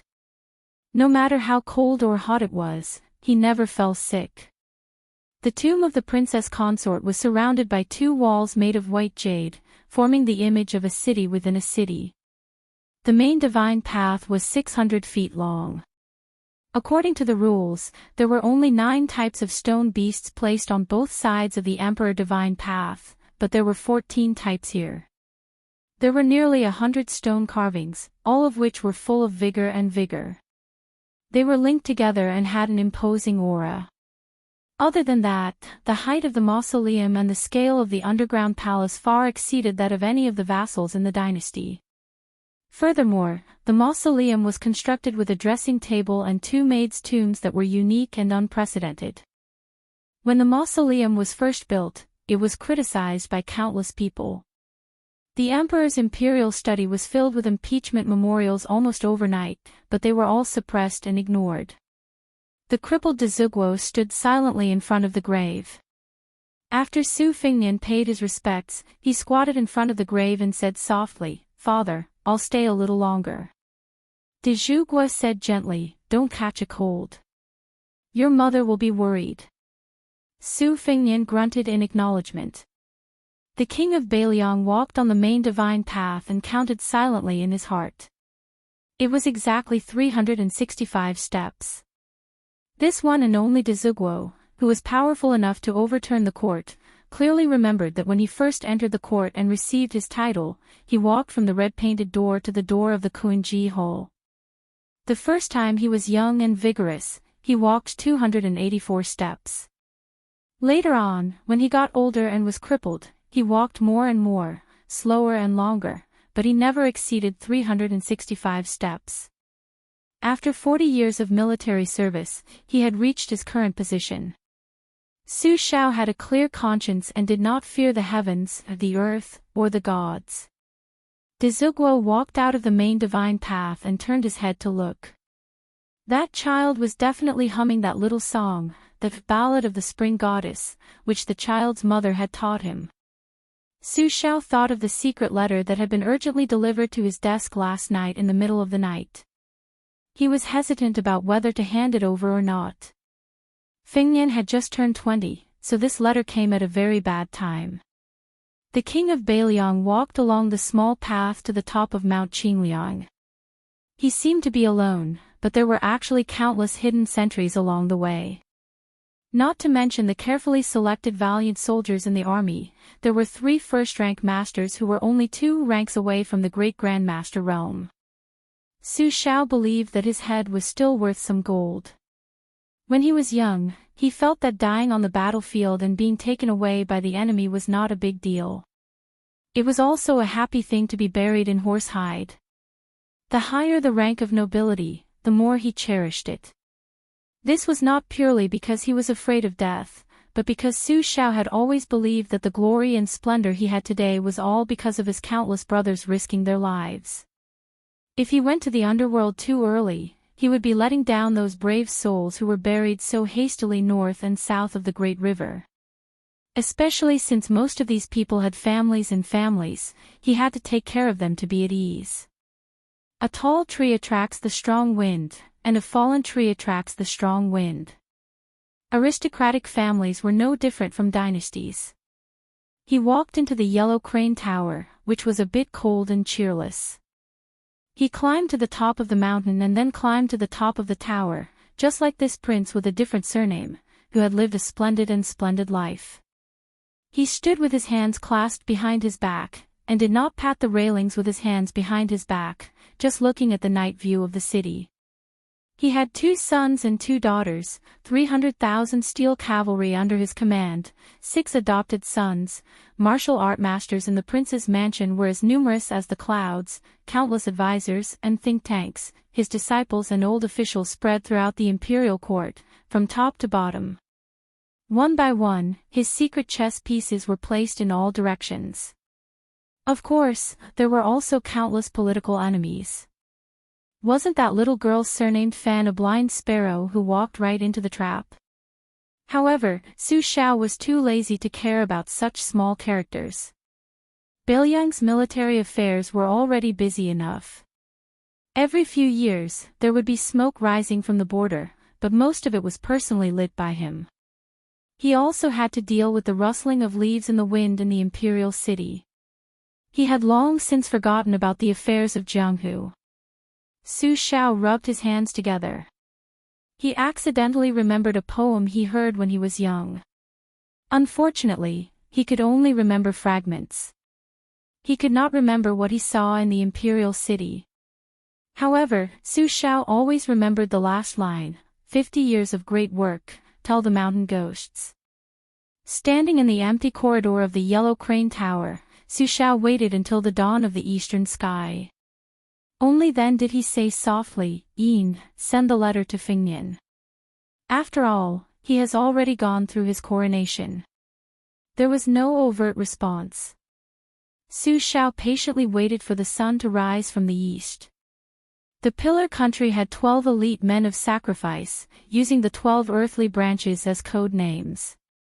When the eldest son, Su Fingnian, was born, he began to train another group of men of sacrifice for his descendants, named after the heavenly stems. Unfortunately, he had only trained 4 so far. During his son's travels, 2 more died in battle. Gathering the 10 men of A, B, C, D, Wu, Ji, Gung, Xian, Ren, and Gue was becoming more and more distant. Fortunately, the Pillar State was very satisfied with the 2 special chess pieces other than the heavenly stems men of sacrifice. The oldest of these children was no more than 25 years old, and the youngest was only 12 years old. They were secretly trained with great financial and material resources. Perhaps their martial arts were not as good as the lower first pin masters, but their killing techniques were not bad at all. Only by killing could one save. Su Xiao was more convinced of this than anyone else. When Su Xiao went downstairs, he asked, "Ugly. Can Yuan Suozong be convinced by my son? What about Qin Jibao?" In the dark, a hoarse voice like a blunt knife grinding stone came. "My lord, no." Su Xiao rubbed his temples and smiled. "If this king remembers correctly, Qin Jibao saved your life in the battle of Princess Luoyang's tomb. With such a friendship, don't you know how to smooth things over for him? Aren't you afraid that he will suddenly die today?" Silence. Loyalty, filial piety, and righteousness. In Beiliang, this order could not be messed up. Whoever messed up would die. If Ugly, who was destined to hide behind the scenes forever, smoothed things over for Qin Jibao, it was nothing more than a small matter of sacrificing one more life. Su Xiao's thoughts were unpredictable. He said to himself, "Villain butcher." Chapter 34. Su Fingnian woke up early in the morning. Even with his eyes closed, he could feel the comfort of the brocade bedding. This made him very content. He had never starved or suffered from a cold before, so it was very difficult for him to understand the bliss of having a full and warm stomach. Hunger cures all diseases. No matter how sincere his parents' persuasion was, it was impossible for them to express this feeling. Back at the Yellow Crane Tower, Su Fingnian told Li Hanlin and Yan Qiji about their 3 years of travels. The 2 childhood friends were only curious about the anecdotes of Jianghu and the Wulin world, and had no feelings about the cold and hunger.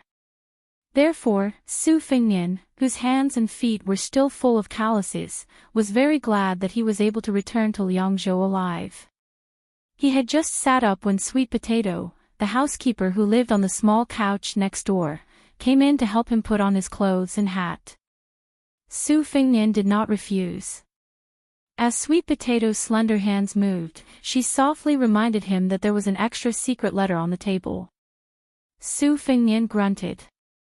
Within the aristocratic families, overstepping the rules was a big taboo. No matter how favored a maid or concubine was, they would not dare to be careless. Su Fingnian got out of bed and rinsed his mouth and face before gently opening the letter. This kind of thing was not common. Wudong Garden was not a place that anyone could enter. There was a small seal character written on the outside of the envelope, Yin. Su Fingnian was not surprised by this. It was an open secret that his father had the 10 death warriors of the earthly branch by his side. Each of them was like a demon that could not see the light of day. They were skilled in the art of divination. They walked the unorthodox path and killed people without leaving a trace. Su Fingnian realized that this letter was similar to an itinerary introduction. The words were straightforward and recorded Old Huang's trip to the Eastern Sea in detail. When Su Fingnian saw that Old Huang had entered the Martial Emperor city's territory, which was under the jurisdiction of the Eastern Lin Dynasty's stone platform and the vast sea. Because of Yin, Su Fingnian added some secret news that didn't belong to Old Huang. For example, a few of the world's famous swordsmen had already entered the Martial Emperor city. Other than the head of the Yuang sword pool, 2 of the Wu clan sword tomb, who rarely entered the world, had left the mountain and entered the Eastern Sea. They were looking forward to the peak battle on the city wall. The next article even mentioned that the renowned first-rank expert, Chao Guanzi, had rented an entire sea-viewing pavilion in the Martial Emperor city. Even though Su Fingnian did not personally experience it, he could clearly feel the suffocating feeling of dark clouds pressing down on the city. The second-to-last chapter described how Old Huang rested for a moment at a wine shop not far from the main city tower. He ordered 2 taels of wine, half a caddy of meat, and a plate of peanuts. This Old Huang was still a good person who was neither warm nor angry. Only the last chapter of the Yin spy record was left. Su Fingnian was not in a hurry to continue reading, but he remembered many things that had happened in the past 3 years. The biggest was encountering bandits and robbers, but the smaller ones were innumerable. They were nothing more than refugees trying to solve the problem of food and clothing, swindling and stealing. They used all the tricks they could think of, but it was a pity that not only did they not gain anything, they also had to be chased and beaten.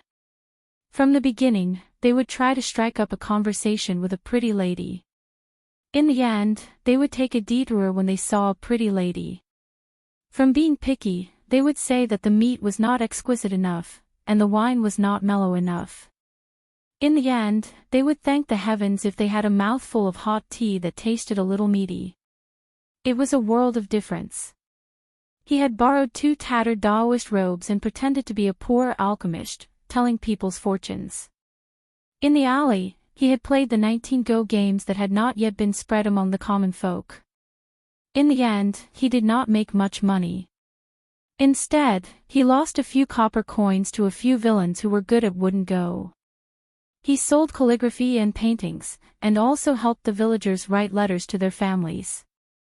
It was rare to have the good luck of not being chased and beaten by the villagers for stealing chickens and dogs. Eldest young master, these are cucumbers stolen from the vegetable garden near the village. They can be eaten raw. Ba ba ba, can this thing be eaten? His Royal Highness, covered in dust, sat on a small mound and threw the cucumber that he had bitten into far away. After waiting for the time it takes to burn an incense stick, His Royal Highness weakly waved at Old Huang, who was squatting beside him and chewing on the cucumber. Sigh, Old Huang, help me pick up that cucumber. I really don't have the strength to get up. Young master, this is corn on the cob. It's better to roast it than to eat raw cucumbers. Cut the crap and eat. Old Huang, what did you dig out from the ground? Sweet potatoes. Can it be eaten raw? Yes. It's really F***king crispy and sweet. Eldest young master, can I say something? Say it. It's actually more fragrant when roasted. Damn it. Why didn't you say so earlier? Although stealing this chicken almost cost me my life, it's worth it. It's not inferior to tender yellow muntjac meat at all. It's fragrant. Old Huang, when you first entered the village, why did you keep staring at that slut's butt? Last time, you even stared at a village girl who was breastfeeding her child. What, can you see a baby just by looking at her? You don't dare to touch, you only dare to look. Useless. Old Huang, I'm not going to die, am I? If I had known, I wouldn't have touched the box in your bag. No. Eldest young master, don't think too much. People are scared by themselves. I like to think positively. Young master, think more about good wine, good meat, and that pretty lady. The more you think about it, the more you'll pass this hurdle. The more you think about it, the more you want to die. Don't. Eldest young master still owes me a few pots of rice wine. Once a man says something, even 4 oxen, 5 donkeys, and 6 horses won't be able to pull him back. In our hometown, even a loud fart can make a hole. Old Huang, it's really not funny at all. Then I'll change the joke for eldest young master. Chapter 35. Don't. You've already told me those old and dirty stories that you've heard from hearsay thousands of times. My ears are already tired of hearing them. Let's not talk about it, I'll sleep for a while. Don't worry, I won't die. In the middle. Old Huang, you've never had a wife. No, when I was young, I only knew how to do hard work, forging iron all day, but I couldn't save any copper coins. Later on, when I got older, which girl would take a fancy to me? That life was so boring and full of regrets.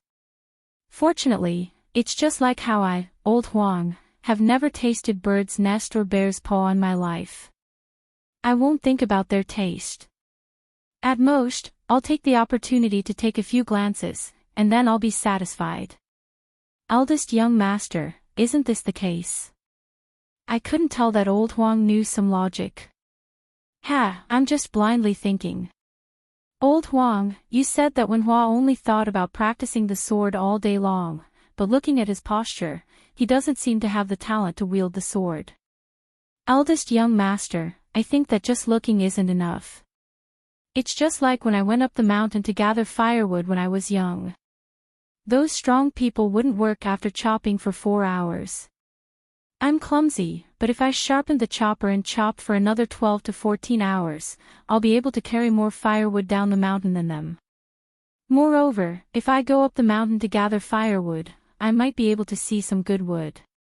I can cut a piece and sell it for a lot of copper coins. This method is too stupid.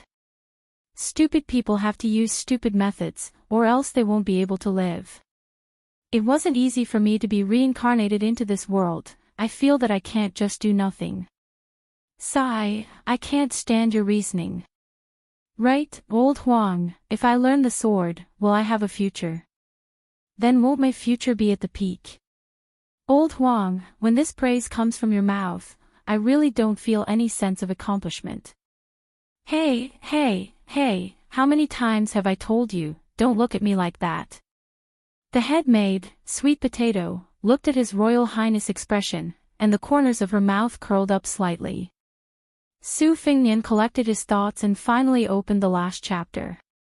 Ninth sword, Huang carried the case and leaped onto the wall, standing 20 feet away from Wang Xianji, 5 swords in the case, 8 sword moves. Wang Xianji dealt with it with one hand. A total of 68 moves. Ninth sword. Wang Xianji raised her right hand. Saber 9 was like the Milky Way pouring down from 1,000 miles away, destroying Wang Xianji's right sleeve. Wang Xianji fought with all her might. Jianzhou Huang single-handedly broke through 49 moves until he died. Addendum 1, Jianzhou Huang's meridians were severed.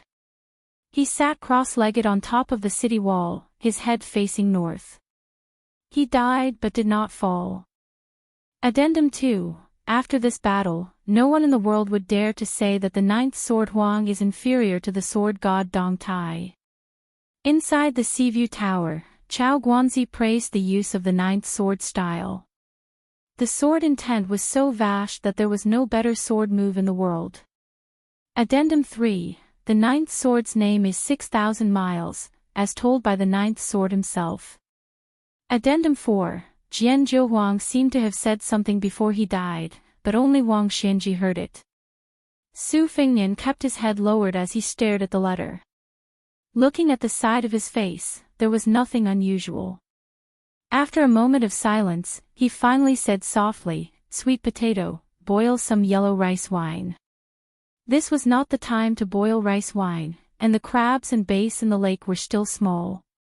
Thus, the head maidservant said softly, "Your Highness, are you going to drink now?" Su Fengnian nodded and said, "Yes, I want to drink." Sweet Potato was clever and didn't ask any questions. She went to the cellar of Wudong Garden and brought out a pot of old yellow rice wine from Mount Wheezy.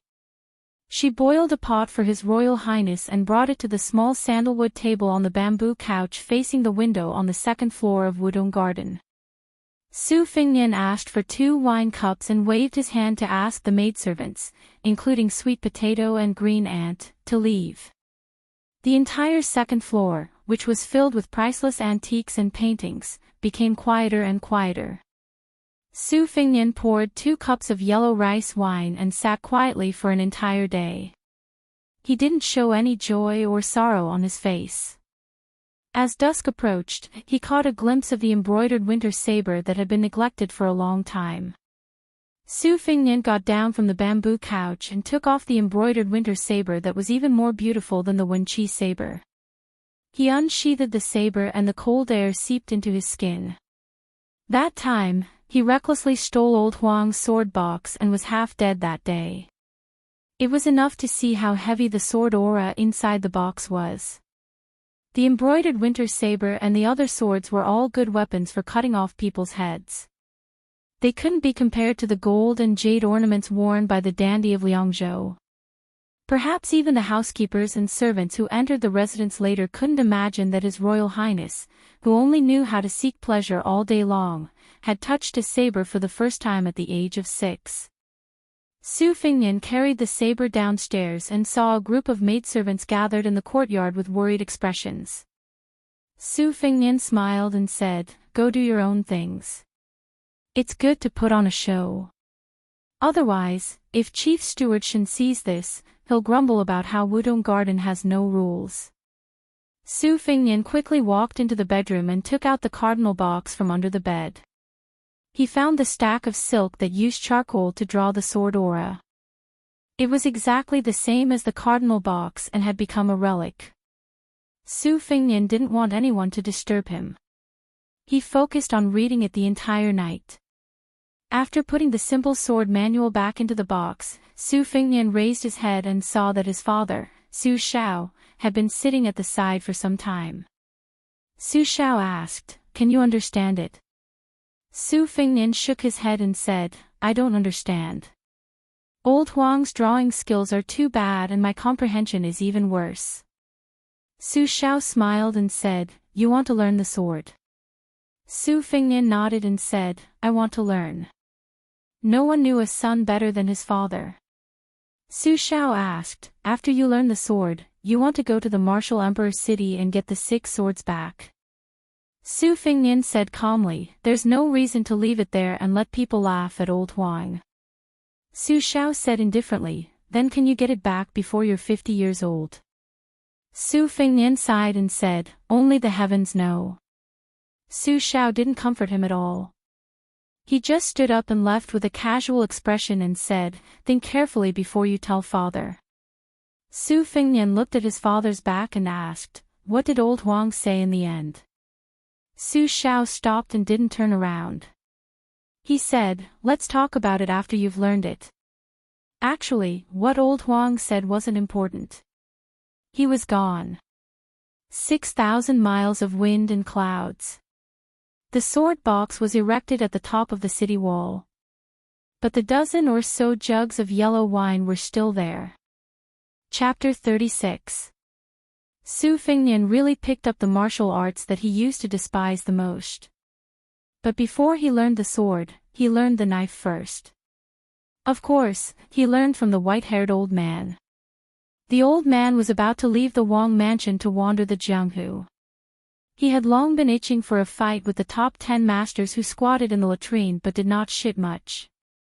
He wanted to fight with the last 9 masters before he went to fight with the old man Wang. The old man hated this old man the most. If he was the best in the world, then he was the best. Why was he pretending to be the second best? How hateful. The old man, who was gnawing on a lamb leg, heard that Su Fengnian wanted to learn the knife from him. He laughed wildly and spat out a mouthful of lamb shredded on the ground. The old man saw that His Royal Highness did not seem to be joking. He threw away the lamb leg and stroked the scarlet knife he had asked a master to hook into his shoulder blade with his oily hand. He asked, "Why should Grandpa teach you?" Su Fengnian replied, "I asked Su Xiao to invite Wei Beishan, who used the Zanmadeo, to Beiliang to spar with you. From now on, we will meet once a year until I learn the knife." The old man praised him for his generosity. He looked up at Su Fengnian and asked with a strange smile, "Boy, tell Grandpa why you want to learn the knife.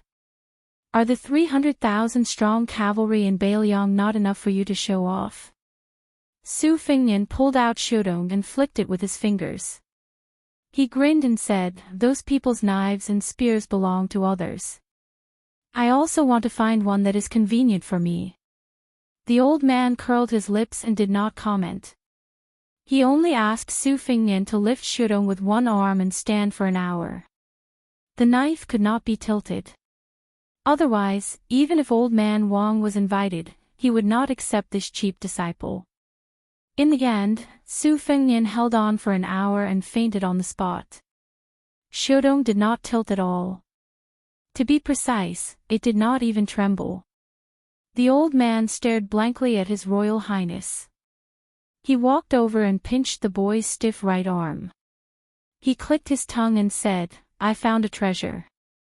After that, old Kuei didn't teach Su Fengnian any profound moves. He only made him repeat 4 boring movements: straight stab, diagonal slash, vertical chop, and back sweep. Stab 3,000, lift 3,000, hack 4,000, sweep 4,000. The old man thought that Su Fengnian, who was used to eating and drinking, would at least ask a few questions. However, Su Fengnian did not. Every day, he would go to the secluded courtyard at dawn to practice his knife. Every night, he would stagger away. Shudong did not leave him for even a moment. This made the old man very depressed. At the same time, he was curious. Su Fengnian showed not only his willpower but also his solid foundation in holding the knife. Could it be that His Royal Highness had been carefully trained by a military general? Did he learn the military's fierce knife for self-defense? During this period of time, he deliberately made things difficult for Su Fengnian to practice holding the knife. Half of it was to let the boy know that there was no shortcut in knife skills in the world. The other half was sincere. The first thing to practice the knife was to hold the knife.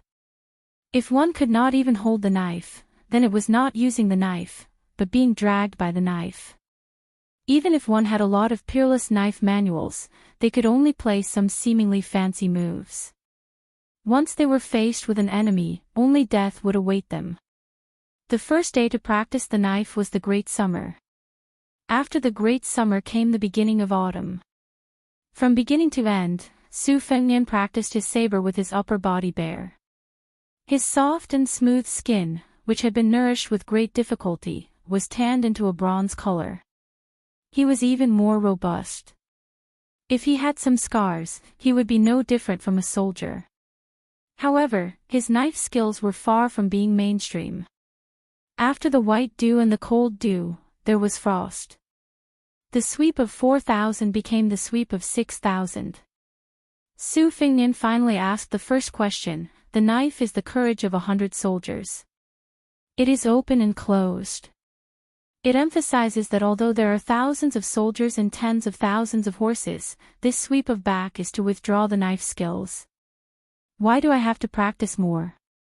The old man smiled and said, there are too many knife men in the world who are not afraid of death. However, the knife men who are not afraid of death are the easiest to die. The most powerful sweep of back in the world cannot escape the sweep of back. How can there be a good knife skill that takes the life of anyone with the knife? Grandpa's great principles were all thought up on my way back from wandering outside the palace of the King of Hell. Learn from it. There were mountains of knife skills and knife manuals in the armory. However, from the first day Su Fingnian practiced the knife, he did not set foot in the Tide Listening Pavilion, which was regarded as the holy land of martial arts by the martial artists of Jianghu. The old man was very gratified by this. The path of knife skills was not like the way of heaven that the child martial granduncle of Wudong Mountain practiced. The most important thing was that dripping water could penetrate a rock. As for how to choose the heart sutras to complement each other and cultivate both internal and external, the old man was not worried about this. The butcher Su Shao had a lot of crooked ways. The problem was, how long could His Royal Highness last until that day? After Lidong, until the great winter, even if the surface of the lake froze, Su Fingnian would be brought to the bottom of the lake by the old man to practice his knife skills. The time he spent holding his breath became longer and longer. His knife skills had not reached a higher level, but he had developed water skills first. Recently, a few bands of roaming bandits had appeared outside the city, clamoring and causing trouble right under the eyes of the Great Pillar State. This was simply provoking the Almighty. However, there were rumors in the city that these bands of bandits were not trampled into meat paste by the Bailiang cavalry. Instead, they were slaughtered by a machete man wearing a ferocious mask. Chapter 37. The bystanders in the city would always say that it was a pity that His Royal Highness had not seen him in the past 6 months. Otherwise, he would have been greatly rewarded. As for those nobles in the city, they were all at a loss. Not to mention who that sneaky swordsman was. Who was he? Where did those bandits come from? Although it was not true that de Zhugua did not pick up any leftovers, he would not believe that the rumors were true that the northern barbarians were causing trouble in Bailiang. On the 28th day of the lunar calendar, Su Fingnian followed de Zhugua to Mount Jiuhua, the Ksitigarbha Bodhisattva's dojo. This time, he would be the one to ring the bell. He took off his armor and climbed up the mountain. He spent the night in the 1000 Buddha pavilion on the top of the mountain. Su Fingnian took the time to read the thick letter from the immortal of Longhu Mountain. Su Fingnian smiled. The letter said that Huang Man saw hawthorns all over the mountain and brought them back to his master's place. As a result, the courtyard was filled with hawthorns. Fortunately, the respected immortal on the mountain did not dare to reprimand him. He only kindly explained that the hawthorns could not be stored for long after they were picked. It was better to wait until they went down the mountain to pick them. As a result, Huang Man almost destroyed the house. Su Shao was not asleep. He walked into the room and glanced at the winter embroidery saber on the table. He held another letter in his hand. It was from his second daughter, Su Weisheng. De Zhugua said bitterly, "Your second sister wrote a letter to scold me." Su Fingnian smiled and asked, "Just because I learned martial arts and the saber?" Su Shao sat down and sighed. "If you continue to practice, she might come back from the Shangyin Academy and scold me." Su Fingnian did not read the letter. He just gloated and said, "What did she say?" Su Shao squinted and said, "She asked me to ask you, so what if you are the best at using the saber?" Su Fingnian thought about it and said, "Just write back and say that it can strengthen your body. You can't let your body be hollowed out by beauty." Su Xiao said awkwardly, "Isn't this reason a bit too childish?"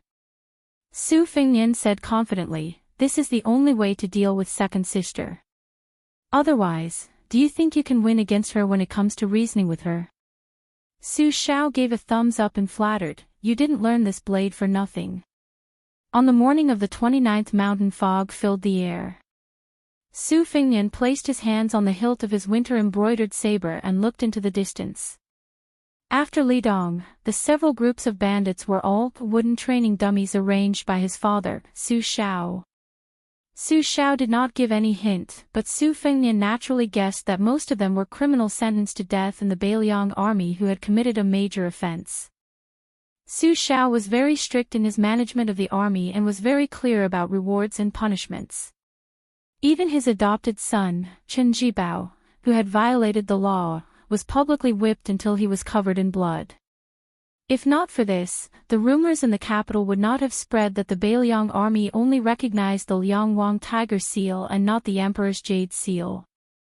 These military criminals who were temporarily acting as bandits did not inherit any orthodox martial arts, but their skills were all obtained by risking their lives on the battlefield. They were ferocious and had the unique fearlessness of the Beiliang cavalry. They were most suitable for Su Fengnian to practice his straightforward and fierce saber skills. The old man saw Su Fengnian kill 3 groups with his own eyes. After that, he did not pay any more attention. He only gave the address and had Su Fengnian go there alone with his saber. After the first group of bandits, Su Fengnian was hit 6 times, 5 light and 1 heavy. The one that hit his back was not fatal. He lay in a pool of blood, his saber still in his hand. In the end, he was carried back to the prince's mansion by the old man. After that, the other groups of Su Fengnian fought with injuries. The old man did not give him the slightest chance to be lazy or complain. If it were any other master raised by the prince's mansion, they would not dare to trample on his royal highness, whose nobility was comparable to that of the emperor's relatives. Practicing the saber with the fierce bandits was difficult and dangerous. It was not something that outsiders could understand. Su Fengnian closed his eyes and slowed his breathing. He wondered if it was time to start practicing internal martial arts. No matter how domineering the saber technique of the outer sect was, it was like a child's play in front of a true master of both internal and external martial arts. It would only be a joke. However, the cultivation of internal martial arts was more about advancing step by step. The big and small acupoints and meridians in the body had to be polished and connected like a marching army. It was like the Wudang sect, which claimed that half of the world's internal martial arts came from the Jade Pillar. Especially those Taoist priests who were talented and had masters to guide them, they had to practice every day they were on the mountain. They had to strive to reach the realm of the Great Way where they could resonate with the heavenly design. Internal energy was not food that could be stuffed to the brim. Where could Su Fengnian find the precious internal energy that he had spent 10 or 20 years to polish? Should he go to the Tide Listening Pavilion and look for some evil ways? Su Fengnian frowned and opened his eyes. His eyes were filled with the sea of clouds and his ears were filled with the sound of pines. He felt relaxed and happy. For some reason, he thought of the previous owner of the winter embroidery saber. He wondered when that white fox face would ascend to the 3rd floor. Would this beauty think that the winter embroidery saber was given to the wrong person? That year when it was snowing heavily, White Fox Face wielded the saber on the lake. That was the true path of the saber. Su Fengnian knew the difference between heaven and earth, but he was not discouraged. An old man with missing front teeth who always laughed foolishly once said that it was comfortable to fart after a full meal. However, it was more comfortable to fart one after another and take it slow. His current practice of the saber was the stupidest way. It was time to ring the morning bell. Because Su Fengnian had been practicing his saber, the sound of the bell was loud and clear. There were a total of 108 bell rings in one day. Qi Danghua, who was in charge of the Beiliang army, looked surprised. Among the other foster sons, Yao Jian and Yi Shizhen looked at each other and smiled. Chu Lushan's eyes almost popped out. As for the little people Chenjibao, Zhuxiong, and Yuanzhuazong, they were patrolling the border and did not appear. The group walked down Mount Jiuhua. De Zhugua, who was walking side by side with Su Fengnian, said slowly, "If you really want to practice martial arts, the masters in the mansion know some unorthodox ways. It depends on whether you are willing to put down your airs." Su Fengnian laughed involuntarily. "What airs can I put down?" De Zhuguo looked at Mount Wudang from afar and squinted. "That's good." Chapter 38. In the first month, there were many distinguished guests who came with gifts. The governor of Lingzhou, Yan Jishi, and his children arrived together. The governor of Feng province, Li Gongda, followed closely behind. Naturally, he brought his son, Li Hanlin, who had a terrible reputation. Because their sons and His Royal Highness were childhood friends, the two governors had a deep relationship. They were fortunate enough to be looked upon highly by the king of Beiliang. Whenever they made mistakes in governance, the great pillar Guo would lightly overlook them. Among them, Yan Jieshi had an advantage that others envied. The governor of Yan province had a daughter who was both talented and beautiful. Even the great pillar Guo praised her, personally commenting that she was steady and peaceful, generous and generous. At that time, many people believed that this girl would enter Beiliang Palace. It was probably because His Royal Highness was too unrestrained, so there was no substantial movement. Today, the great pillar Guo was personally receiving the two governors. Li Hanlin could not sit still and had long been itching to make a move. The great pillar Guo waved his hand and told him to scram. Li Hanlin immediately rushed out as if he had been pardoned and did not forget to bow. The governor of Feng province, Li Gongda, sighed. This bastard was too inappropriate. The great pillar Guo laughed and said that Li Hanlin's personality was not bad. Only then did Li Gongda feel relieved. The great pillar Guo's light words were 100 times more effective than thousands of curses in the province. Yan Jishi's daughter, Yan Dongwu, also gracefully excused herself and went for a walk in the manor. It was rare to see a woman who could receive the great pillar Guo's praise. She was recognized as a female scholar by the scholars of Beiliang. She was proficient in zither, chess, calligraphy, painting, poetry, and song. She was brilliant and beautiful. If not for the fact that she was beaten by the #1 woman of Beiliang, Su Weisheng, she would be even more famous. However, from the first time she saw Su Fengnian, she did not have a good impression of him. She saw His Royal Highness as an empty bag and did not hide it. Su Fengnian, on the other hand, said that Yan Dongwu was a female prostitute who fished for fame. Although she looked friendly on the surface, she was actually sophisticated. Although she looked gentle and harmless, she was actually a knife. Whoever married her would be bringing home a knife, which would bring misfortune to the family. In short, the two of them had been at loggerheads all these years. They didn't like each other and tried to avoid meeting each other if possible. Therefore, they didn't even greet each other when they met. Her younger brother, Yan Jiaxi, originally hoped to be able to tie the knot with brother Feng, but seeing that there was no hope, he gave up. In the twilight, Yan Dongwu walked on the secluded path and sneered in her heart. She hadn't heard of His Royal Highness' mischief for half a year. She heard that he was forbidden to study the sage books. She didn't believe that the pillar state could restrict Su Fengnian's feet. Who knows what kind of disaster he had caused? Yan Dongwu heard a strange voice. "Oh, this lady is so brave. You dare to tour alone in idiot Su's territory. Aren't you afraid of being robbed and humiliated by that idiot?" She didn't need to raise her head to know that it was her sworn enemy, the one who couldn't achieve anything great, the one who couldn't pass the imperial examinations. Yan Dongwu was too lazy to pay attention to it. She quickened her pace and wanted to leave early. Out of sight, out of mind. Su Fengnian didn't give up and blocked in front of her. He teased, "Lady, do you want me to protect you?" Don't fall into idiot Sue's evil hands. If you can't keep your chastity, who will marry you? I heard that there's a little prince in the capital who is in love with you. Could it be that you're preparing to become an imperial concubine? Yen Dongwu glared at him. Her face was cold, but she was a little surprised in her heart. She hadn't seen this rascal for more than 3 years, and he seemed to have become much more tanned and robust. However, that hedonistic air of a person who couldn't change his nature was still as hateful as before. She was attentive. She saw that the most powerful young master in Liangzhou didn't wear a fancy sword anymore. He changed to a knife and didn't hang it on his waist. Instead, he held it in his hand, which was neither fish nor fowl. Yen Dongwu took a step back and distanced herself from Su Fingnian.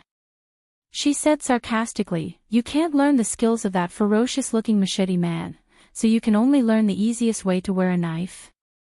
His Royal Highness is so ambitious." Su Fingnian hummed a few times and turned to put Xiaodong on his shoulder. He put his hands on her and looked even more like a ruffian. He smiled and said, "Female scholar, you've heard about that machateman's feat. Do you think I should reward him with a few thousand or 10,000 taels of silver? I heard that there will be a fight outside the city tonight. I'm thinking about how much silver I should bring. Female scholar, you're quite good at calculating. Why don't you give me some advice?" Yen Dongwu sneered and said, "Do you dare to see that bloody scene? How much silver to give is your highness's private matter. Dongwu kindly reminds your highness to bring an extra set of clothes." Su Fingnian clicked his tongue and said, "Female scholar, you've really calculated everything. You've even calculated that I'm about to pee in my pants. You're amazing. I used to say that you don't know anything when you don't ask. Now it seems that I've misunderstood you." Yen Dongwu didn't have the patience to argue with Su Fingnian. She said coldly, "Get out of my way." Su Fingnian put Xiaodong's knife on his shoulder and said casually, "Female scholar, do you dare to come with me to see that machete man?" Yen Dongwu said firmly, "I don't dare." Su Fingnian joked, "Are you afraid of seeing me, or are you afraid of seeing the machete man and can't help but elope with him? I heard from Yen Qiji that you always like to peek at some paladin biographies. Aren't you curious what kind of hero is behind that ferocious face?" Yen Dongwu was exposed, but she didn't feel embarrassed. She kept silent. Su Fingnian said regretfully, "Forget it if you don't want to go. It's better for me to enjoy alone than others." Carrying Xiaodong's knife, he brushed past Yen Dongwu. Yen Dongwu suddenly wrinkled her nose. She turned around and asked for the first time, "Do you really want to be that spendthrift?" Su Fingnian smiled and said, "There are 2 horses in the stable." Finally, the 2 of them rode out of the city. Chapter 39. Yen Dongwu, who was wearing a thick fur coat to hide herself, was very annoyed as she galloped away. How could she be bewitched by this idiot? She had thought that there would be cavalry and retainers from the prince's mansion, but there was no sign of them after 20 miles out of the city. She curiously asked, "Su Fingnian, where are you taking me?" Su Fingnian held his saber with one hand and turned his head with a smile. "You will know after another 20 miles. Are you still afraid that I'll take you to the wilderness to do something improper with you? Don't worry, a forced melon is not sweet. I know this better than anyone." In the starlight of the night, Yen Dongwu saw a face that seemed unfamiliar to her. Another 20 miles. She saw a bonfire flickering on the opposite side of a small hill. Su Fingnian was the first to jump up the hill. Yen Dongwu's face turned pale when she reached the top of the hill. At the foot of the slope, more than a dozen burly men were sitting and drinking wine and eating meat. All of them looked sinister. When they saw Su Fingnian, they seemed to see a big fat sheep. When they looked at Yen Dongwu, who was dressed luxuriously, their eyes were full of lust. They were scared to be thrown into this desolate place. Now that there was such a beautiful woman in front of them, they would be punished if they didn't eat her. Yen Dongwu looked at Su Fengnian's side face in a daze. Was this foppish man going to use this vicious method to take revenge on her? Su Fengnian stared at the bottom of the hill and smiled softly. Miss Yen, don't be in a hurry to kill yourself by biting your tongue. Su Fengnian is not as dirty as you think. If I hand you over to a group of dead people, Yen Qiji will break off relations with me. No matter how you look at it, I will suffer a great loss. Su Fengnian exhaled deeply. In the cold season, this wisp of white mist was particularly clear in Yen Dongwu's eyes. Then she saw this idle man, His Royal Highness, take out a ferocious mask, cover his face, pull out his saber, and insert the sheath into the soil. A series of silent actions caused his temperament to change instantly. Yen Dongwu covered her mouth and did not dare to make a sound. It was a good time to kill. On a snowy day, the corpses would soon become like icicles under the eaves and would not be dirty.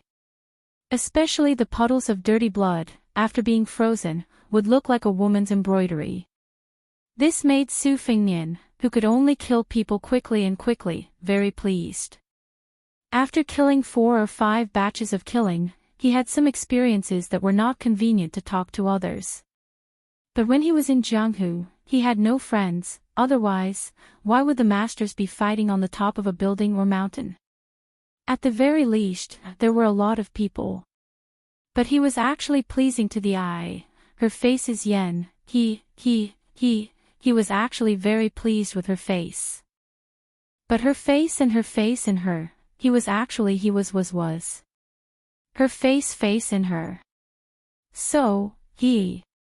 Yen, of her, Yen, he. With great difficulty, Su Fengnian finally had a rare spectator other than old Kuei. He felt that it was necessary to kill her more attentively, more decisively, and more ruthlessly. It would be best if he could scare her to death. The leader of the bandits gave them a look. They were not very willing to let 2 capable but not trusted men be the vanguard. They had heard that the machete man on the hillside who specialized in killing their peers was not gentle. The bodies were rarely intact. But the leader said that as long as they killed the one wearing the mask, they could have a taste of the little woman first. This made the 2 bandits, who had been holding back for too long, not even care about their lives.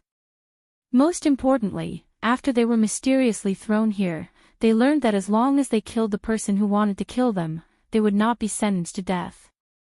Not only would they receive a large reward, but they would also be able to return to the army. It was a life-or-death situation. They were hot-headed. They did not care too much. Xiao Dong collided with a fine machete in a bandit's hand. Su Fengnian leaned to the side and slid down the machete, cutting off several fingers of the charging soldier. Without waiting for the man to cry for his father and mother, Xiao Dong raised the machete and cut off a head. Xiao Dong did not stop. She rolled and cut down the second bandit at the waist. Su Fengnian charged straight into the enemy's formation. Xiao Dong moved like a snowball. In just the time it takes for an incense stick to burn. Very few of their corpses were complete. Su Fengnian finally let out a long breath. The so-called one spurt of energy was very reasonable. The biggest taboo when using a machete was to mess up one's qi. He began to understand. Su Fengnian took off the fanged green mask covering his face.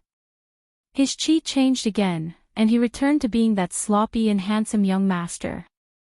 He flicked his wrist lightly and threw the blood on Xiao Dong's machete onto the snow. Then he carried the machete up the slope. Yen Dongwu, who was sitting on the horse's back, was trembling. She gritted her teeth and persevered, as if she was not willing to lose the noble and virtuous aura she had accumulated over the years. Su Fengnian glanced at her and wiped the Xiao Dong's machete on her expensive fox fur coat, leaving a light mark.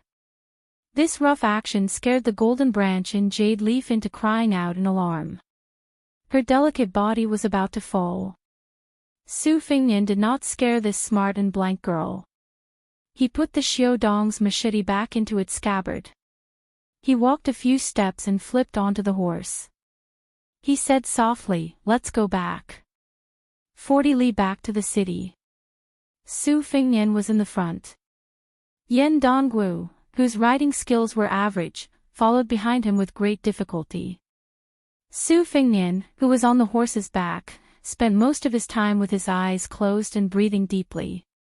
Practicing the machete and killing people were secondary. The real training was still waiting for him in the small courtyard of the prince's mansion. The guard at the gate opened his eyes wide and recognized His Royal Highness. He hurriedly shouted to open the gate, afraid that if he angered this Bailiang devil incarnate, he would pack up and go home to raise chickens and farm. Su Fingnian sent Miss Yan to the governor's mansion. He said with a smile, "You have to return this horse to me." After Yan Dongwu got off the horse, she still kept quiet. Su Fingnian did not think much of it. When he bent down to take the reins from her hand, he used the Xiaodong scabbard to pat her buttocks. He teased, "Is your soul gone?" Yan Dongwu's face was sullen. Su Fingnian used the Xiaodong's machete to lift her delicate chin. He said slowly, "Your father sent a letter to Wang Taibao in the capital. It's on Su Zhao's desk. Therefore, you didn't go in vain when you put down your pride and went out of the city with me, His Royal Highness, to admire the snow." Yan Dongwu's eyes were flustered. Su Fingnian smiled frivolously and threw the green-faced mask in his arms to her. "Miss Yan gave me face tonight. As a gift in return, I'll give this to you. If you hate me in the future, you can take it out on me." Chapter 40. Inside the Tide Listening Pavilion, de Zhugwa saw the two of them leave the residence with his own eyes. He smiled as he returned to the pavilion and sat opposite the chief advisor Li Yishan. He asked softly, "Brother Yuaning, do you think this rascal will cheat more of the little girl from the Yen family or save that bookworm Yen Qiji's family of 69 people?" Li Yishan said calmly, "Both." Su Xiao smiled, "Is the position of Lingzhou's magistrate so worthless? That old fellow Yen Jieshi is too much of an armchair strategist. Does he think that by forming a relationship with Wang Taibao, even if his daughter is lucky enough to become the imperial concubine, she can escape from my hands? Does he think he can bring me down by hiding under the emperor's feet and complaining about me? He didn't even think about who gave him the money he earned in Liangdi. Without this money, what can he use to win over Wang Taibao and become brothers with that Han Diaoxi from the inner palace? On this point, Li Gongda is much smarter. He still remembers who is his true source of income. Only this kind of person can live long." Li Shan said calmly, "How can there be so many docile dogs for you to order around? Occasionally, a few crazy dogs will jump out and jump over the wall. Isn't that what you want? If Liangdi is peaceful every year, there won't be soldiers training horses at the borders. Without Yan Jieshi and the other so-called loyal ministers who are ready to make trouble, wouldn't your position be even more difficult? Aren't there a lot of ministers and ministers who are busy tarnishing their own reputations for the rest of their lives? You are already very good. You can even reject the marriage of the princess. The scholars of the world have scolded you for 10 to 20 years and they still haven't broken your spine. You should be proud." De Zhugwa was calm and did not make any comments. Li Shan mocked himself slightly, "That rascal is less feminine but more ruffian."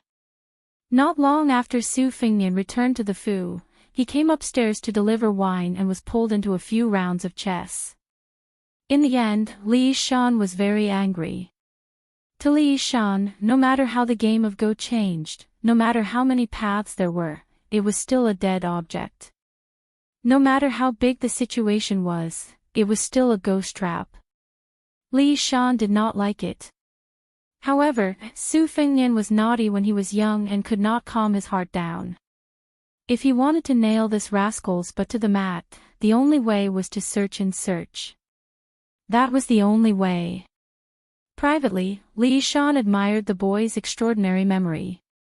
When the two of them played chess, at first, there were still chess pieces on the board, but later on, they removed the chess pieces and just pretended to be placed in the air. There were 19 vertical and 19 vertical positions.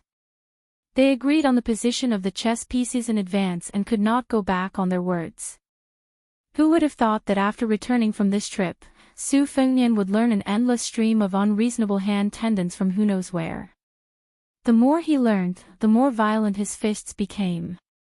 Li Shan was in a difficult situation a few times. He almost smashed this reckless brat with his wine pot.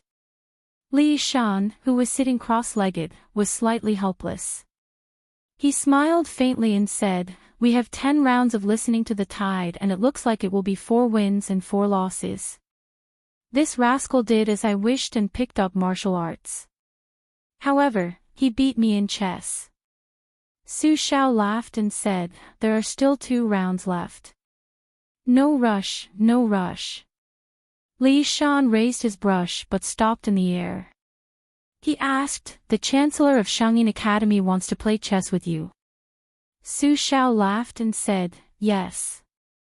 Li Shan sneered and said, "Back then, they used the 9 nations as chess pieces and half of the world as the chessboard. How bold. However, I didn't see them make any brilliant moves. They were arrogant but incompetent, sitting and discussing the Tao. After being defeated by you, all the arrangements and chess momentum are gone." Su Xiao said, "Wei Xiong is still studying there. I have to give him some face. Otherwise, you also know my temperament. The spirit of a scholar and the spirit of righteousness are the 2 things that stink the most to me." Li Shan smiled and didn't say anything. Su Xiao suddenly asked, "Do you think Black Tortoise is going to flourish or not?"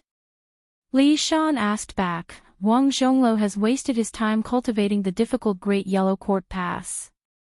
Aren't you afraid that Wudong Mountain will fall out with you?" Su Xiao laughed it off. In the secluded courtyard of the prince's mansion, Su Fengnian and the old man sat cross-legged in the courtyard's corridor. They slowly recounted every detail of the battle in the snow. If the knife wasn't decisive enough, if the knife's speed was too fast and didn't have enough energy left, or if the response wasn't appropriate and wasted a bit of energy, the old man would beat him with the back of the knife. After the lesson, he would give a few concise comments. The old man was an expert in using the knife to the extreme. Even if he wasn't there, listening to Su Fengnian's words was no different from seeing it with his own eyes. Su Fengnian didn't want to give the superior incantation and the old man didn't take the initiative to reveal his trump card. The 2 of them guessed each other's riddles, competing to see who had the better patience. The white-haired old man leaned against a red pillar and asked with a smile, "Kid, since you are going to retrieve the sword case, why don't you learn the sword? Wouldn't it be more straightforward? Besides, in Jianghu, don't all young people like to carry swords? One sword comes from the east, one sword goes to the west, and so on. It sounds more powerful than using the knife. That phrase is called Yang Chun or something." Grandpa forgot it for a moment. Su Fengnian sat upright with his shodong across his knees. He chuckled and said, "Yang Chun by Shui. Even in this cold land, they call you Idiot Su. You're wronged." The old man slapped his thigh with one hand and the shoulder of His Royal Highness with the other. The latter almost fell forward. He swayed and stabilized himself with great difficulty. Su Fengnian said self-deprecatingly, "Grandpa, your eyesight is really ordinary. Compared to knife skills, it's worlds apart." The old man smiled and said, "When Grandpa and that Zamadeo Wei Beishan fight, I will really have to leave this place. Kid, have you thought about your future path?" Chapter 41. Su Fengnian put his hand on the scabbard of the winter-embroidered saber and smiled bitterly. "What else can I do? I'll go to the pavilion to find a quick manual of inner strength and leave it to fate. If it doesn't work, I'll just memorize all the martial arts from various sections. In the future, I'll be able to take advantage of the enemy. My foundation should be quite ordinary."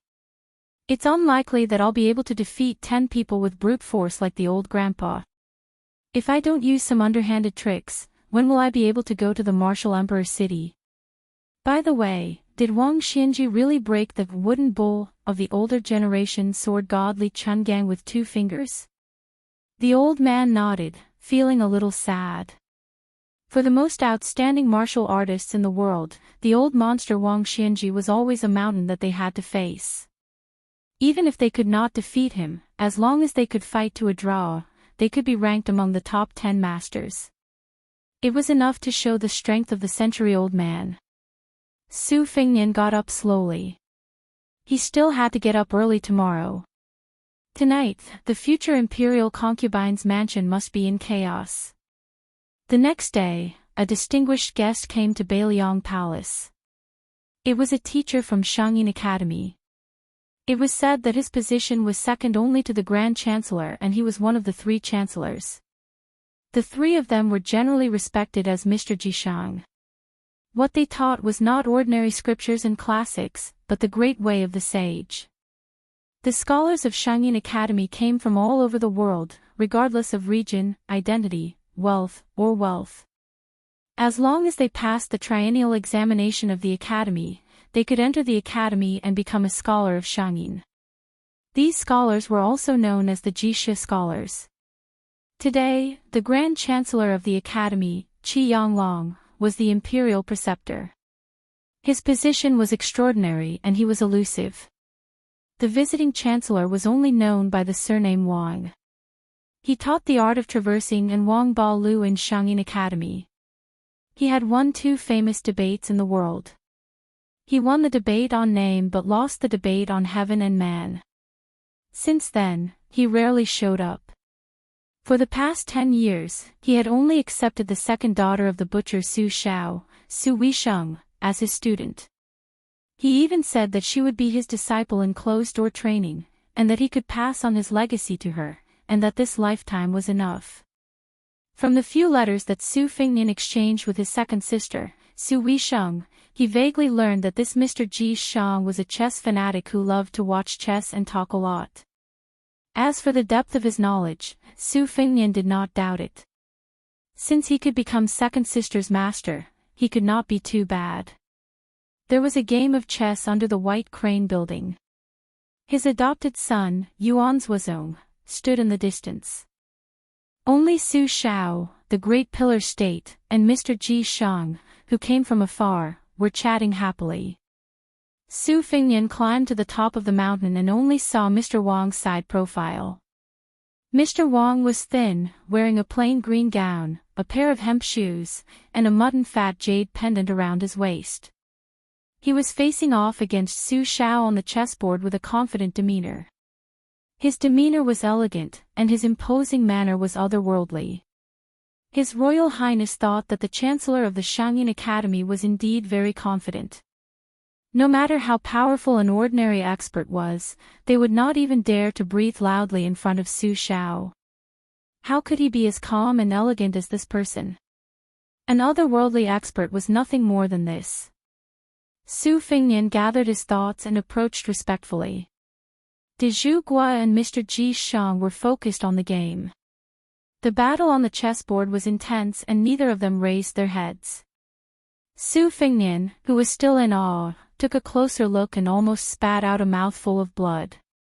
A great national master who was familiar with the 19 paths was perhaps immersed in the great ocean, profound, looking down from a high position.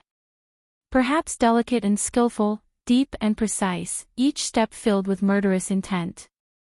But the 2 in front of him. Su Xiao was a terrible chess player. Su Fengnian naturally knew this. When he first saw the 2 of them playing chess, he thought that Mr. Wang was using his elegance to deal with Su Xiao's vulgarity. He did not think that. Damn it, why did this game look like a mess? It was like 2 children rolling around in the mud fighting. It had nothing to do with the level of a national master. Looking at the situation, Mr. Ji Shang's chess skills were on par with Su Xiao's. No wonder they were so locked in battle. What Su Fengnian could not accept the most was that Mr. Wang thought that he had made a strong move. Every time he made a comment that he agreed with, something like, "Don't make useless moves, don't make mistakes. If you want to play the big game, be a big dragon and kill a big dragon." Or, when faced with difficulties, the small tip will take root and win over the support. Ha, but I don't want to point. This support is so wonderful that it can help one ascend to immortality. Su Fengnian's eyes widened. No matter how hard he tried, he could not see the beauty of the game. He could only see the continuous blurry moves. It was a terrible sight. Mr. Ji Shang stared at the 50-50 situation and said proudly, "The 3 schools of chess have a total of 18 national masters. Only Zhao Ding and Chen Xia cannot defeat them. The rest can compete." Su Fengnian's face could not help but twitch. Su Xiao was expressionless. He was not willing to make a move. Mr. Ji Shang finally took the time to look up and said with an amiable expression, "His Royal Highness, do you think we should abandon the Pillar of State's light peace?" Su Fengnian slowed his breathing and said with a smile, "It's hard to say. Mr. Ji Shang's layout is meticulous. I think the white piece will most likely lose." Unexpectedly, in a fit of anger, Su Xiao was forced to make a good move. Mr. Ji Shang finally felt the danger. However, instead of calmly dealing with it, he immediately reached out to pick up Su Xiao's piece and said with a thick-skinned smile, "Pillar of State, allow me to regret this move." Su Xiao seemed to be used to it. He pursed his lips, indicating for the Chancellor to do it himself. Su Fengnian was a little dumbfounded. In the end, Mr. Ji Shang managed to win the game after regretting his moves more than 10 times. After watching this, Su Fengnian no longer had any respect or longing for the Yin Academy. Mr. Wang patted his butt and stood up. He said with a refreshed expression, "I have played countless games of chess in my life. Until now, I have never lost." Su Fengnian smiled and said, "Mr. Ji Shang is the best national master." After the game, the national master bid farewell and went down the mountain. When he was not playing chess, his aura was indeed flawless. He had the air of an immortal. Su Fengnian was stunned. He muttered, "What do you mean by never losing?" Su Xiao laughed and scolded, "It's true that he has never lost. It's only because he only plays chess with those who are weaker than him. If he is not confident, he will tactfully watch from the sidelines." Su Fengnian said dejectedly, "Second sister is learning the art of classics from this Mr. Ji Shang." Su Xiao stood up and looked at the foot of the mountain. He smiled and said, "To be able to stand in an undefeated position, isn't he a national master?" Chapter 42. Without waiting for Su Fengnian to ask, Su Xiao told him everything. Back then, the academy was magnificent and was known as the 100 schools of thought and 3,000 sages. Actually, the ones who were truly powerful were the 9 schools of thought: Taoism, Confucianism, Dharma, Soldier, Yin and Yang. Our dynasty focused on Dharma, while the other 8 countries had their own backing.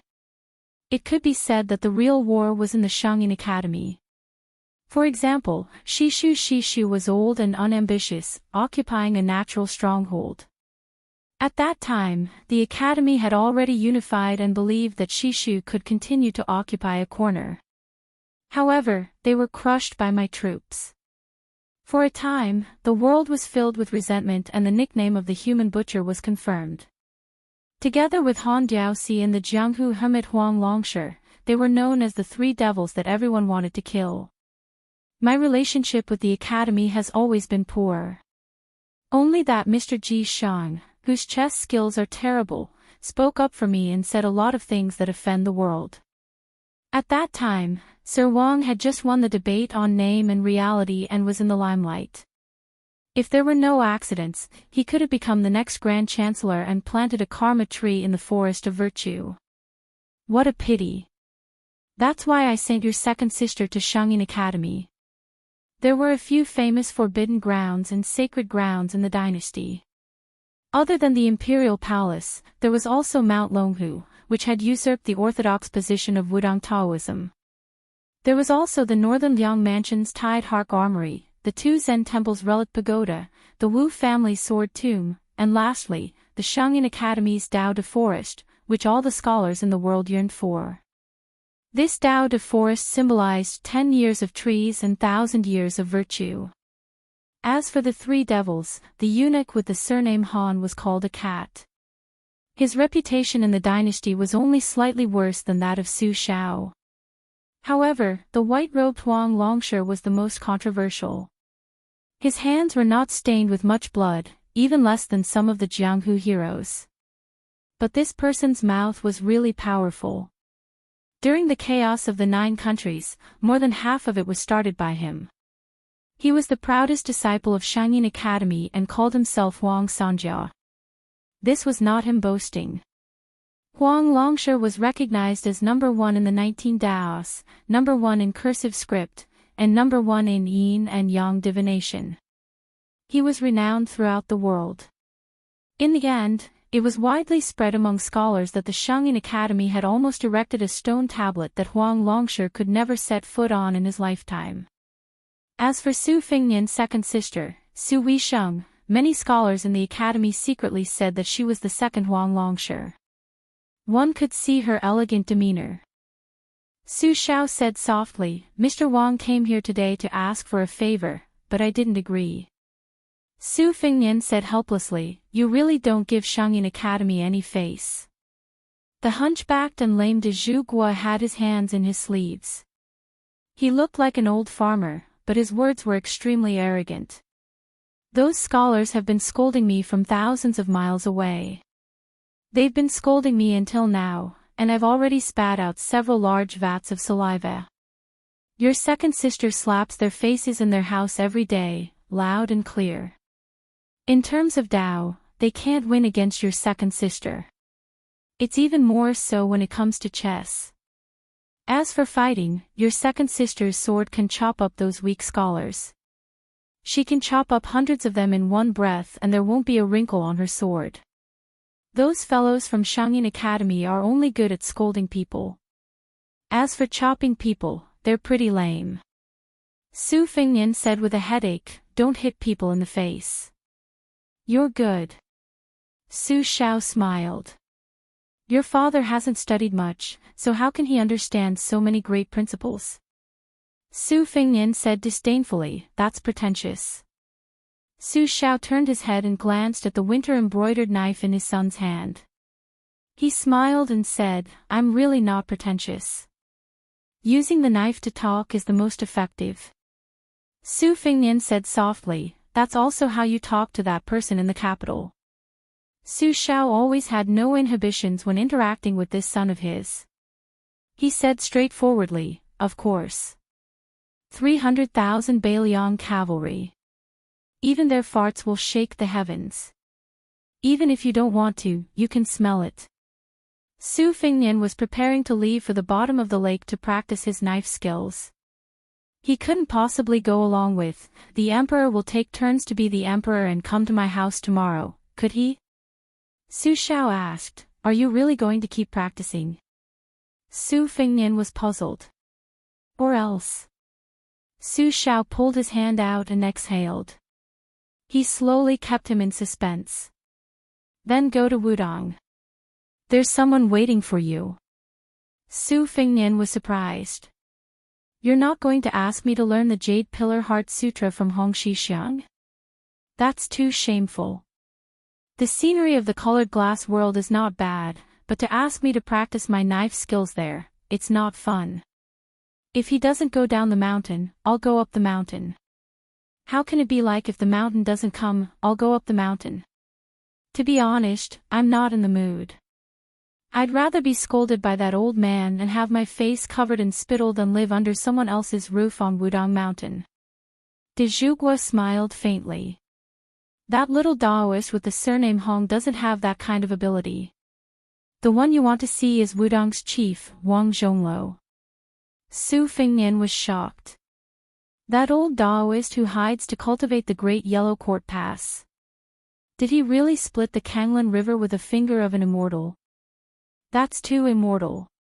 Inconceivable, inconceivable. De Zhugua thought about it and said, I haven't seen it with my own eyes, but Wang Zhongluo almost single-handedly fought against Mount Longhu with 4 great heavenly masters. He shouldn't be someone who fishes for fame. Moreover, Li Shan gave pointers in his early years. He did a general evaluation and rouge evaluation. He specifically mentioned this Taoist expert, saying that he has the potential to enter the profound understanding realm. You have to know that at that time, Wang Zhongluo was only a middle-aged Taoist with no obvious reputation. As for whether it's true or not, won't you find out when you go to Wudong Mountain? Su Fingnian was confused. Wang Zhongluo is going to teach me how to use the knife. That's impossible. Then he's going to teach me the fastest and most profound heart technique of Wudong? Su Xiao smiled. You'll know when you get there. Su Fingnian didn't refuse. Wang Zhongluo was one of the most famous experts in the world. It was always a good thing to be able to experience some of the Taoist's immortal aura. He hoped that it wouldn't be another otherworldly expert like Mr. Wang from Shangyin Academy. The most important thing was that Su Fingnian was hiding at the bottom of the lake to practice his knife. He remembered that there was a bottomless white elephant pond in Wudong. This pond was formed by a waterfall for hundreds and thousands of years. Su Fingnian wanted to go there to practice his knife. That year, Su Fingnian entered Wudong alone in the dusk. Under the black tortoise Dang Xing Memorial Arch, there were only 2 Taoists who were very different in age. One of them was naturally the young martial granduncle Hong Shixiang. The other was an old man with white hair and a ruddy complexion. He was extremely tall and sturdy. He was not inferior to the old man at the bottom of the lake. This kind of physique was rare in Taoism. Seeing Su Fingnian holding the knife, the 2 Taoists didn't exchange pleasantries. They just silently led His Royal Highness up the mountain. Climbing a mountain was physical work. In the past, Su Fingnian needed to rest a few times halfway up the mountain. After practicing his knife for half a year, he had improved a lot. However, he still couldn't reach the top in one go.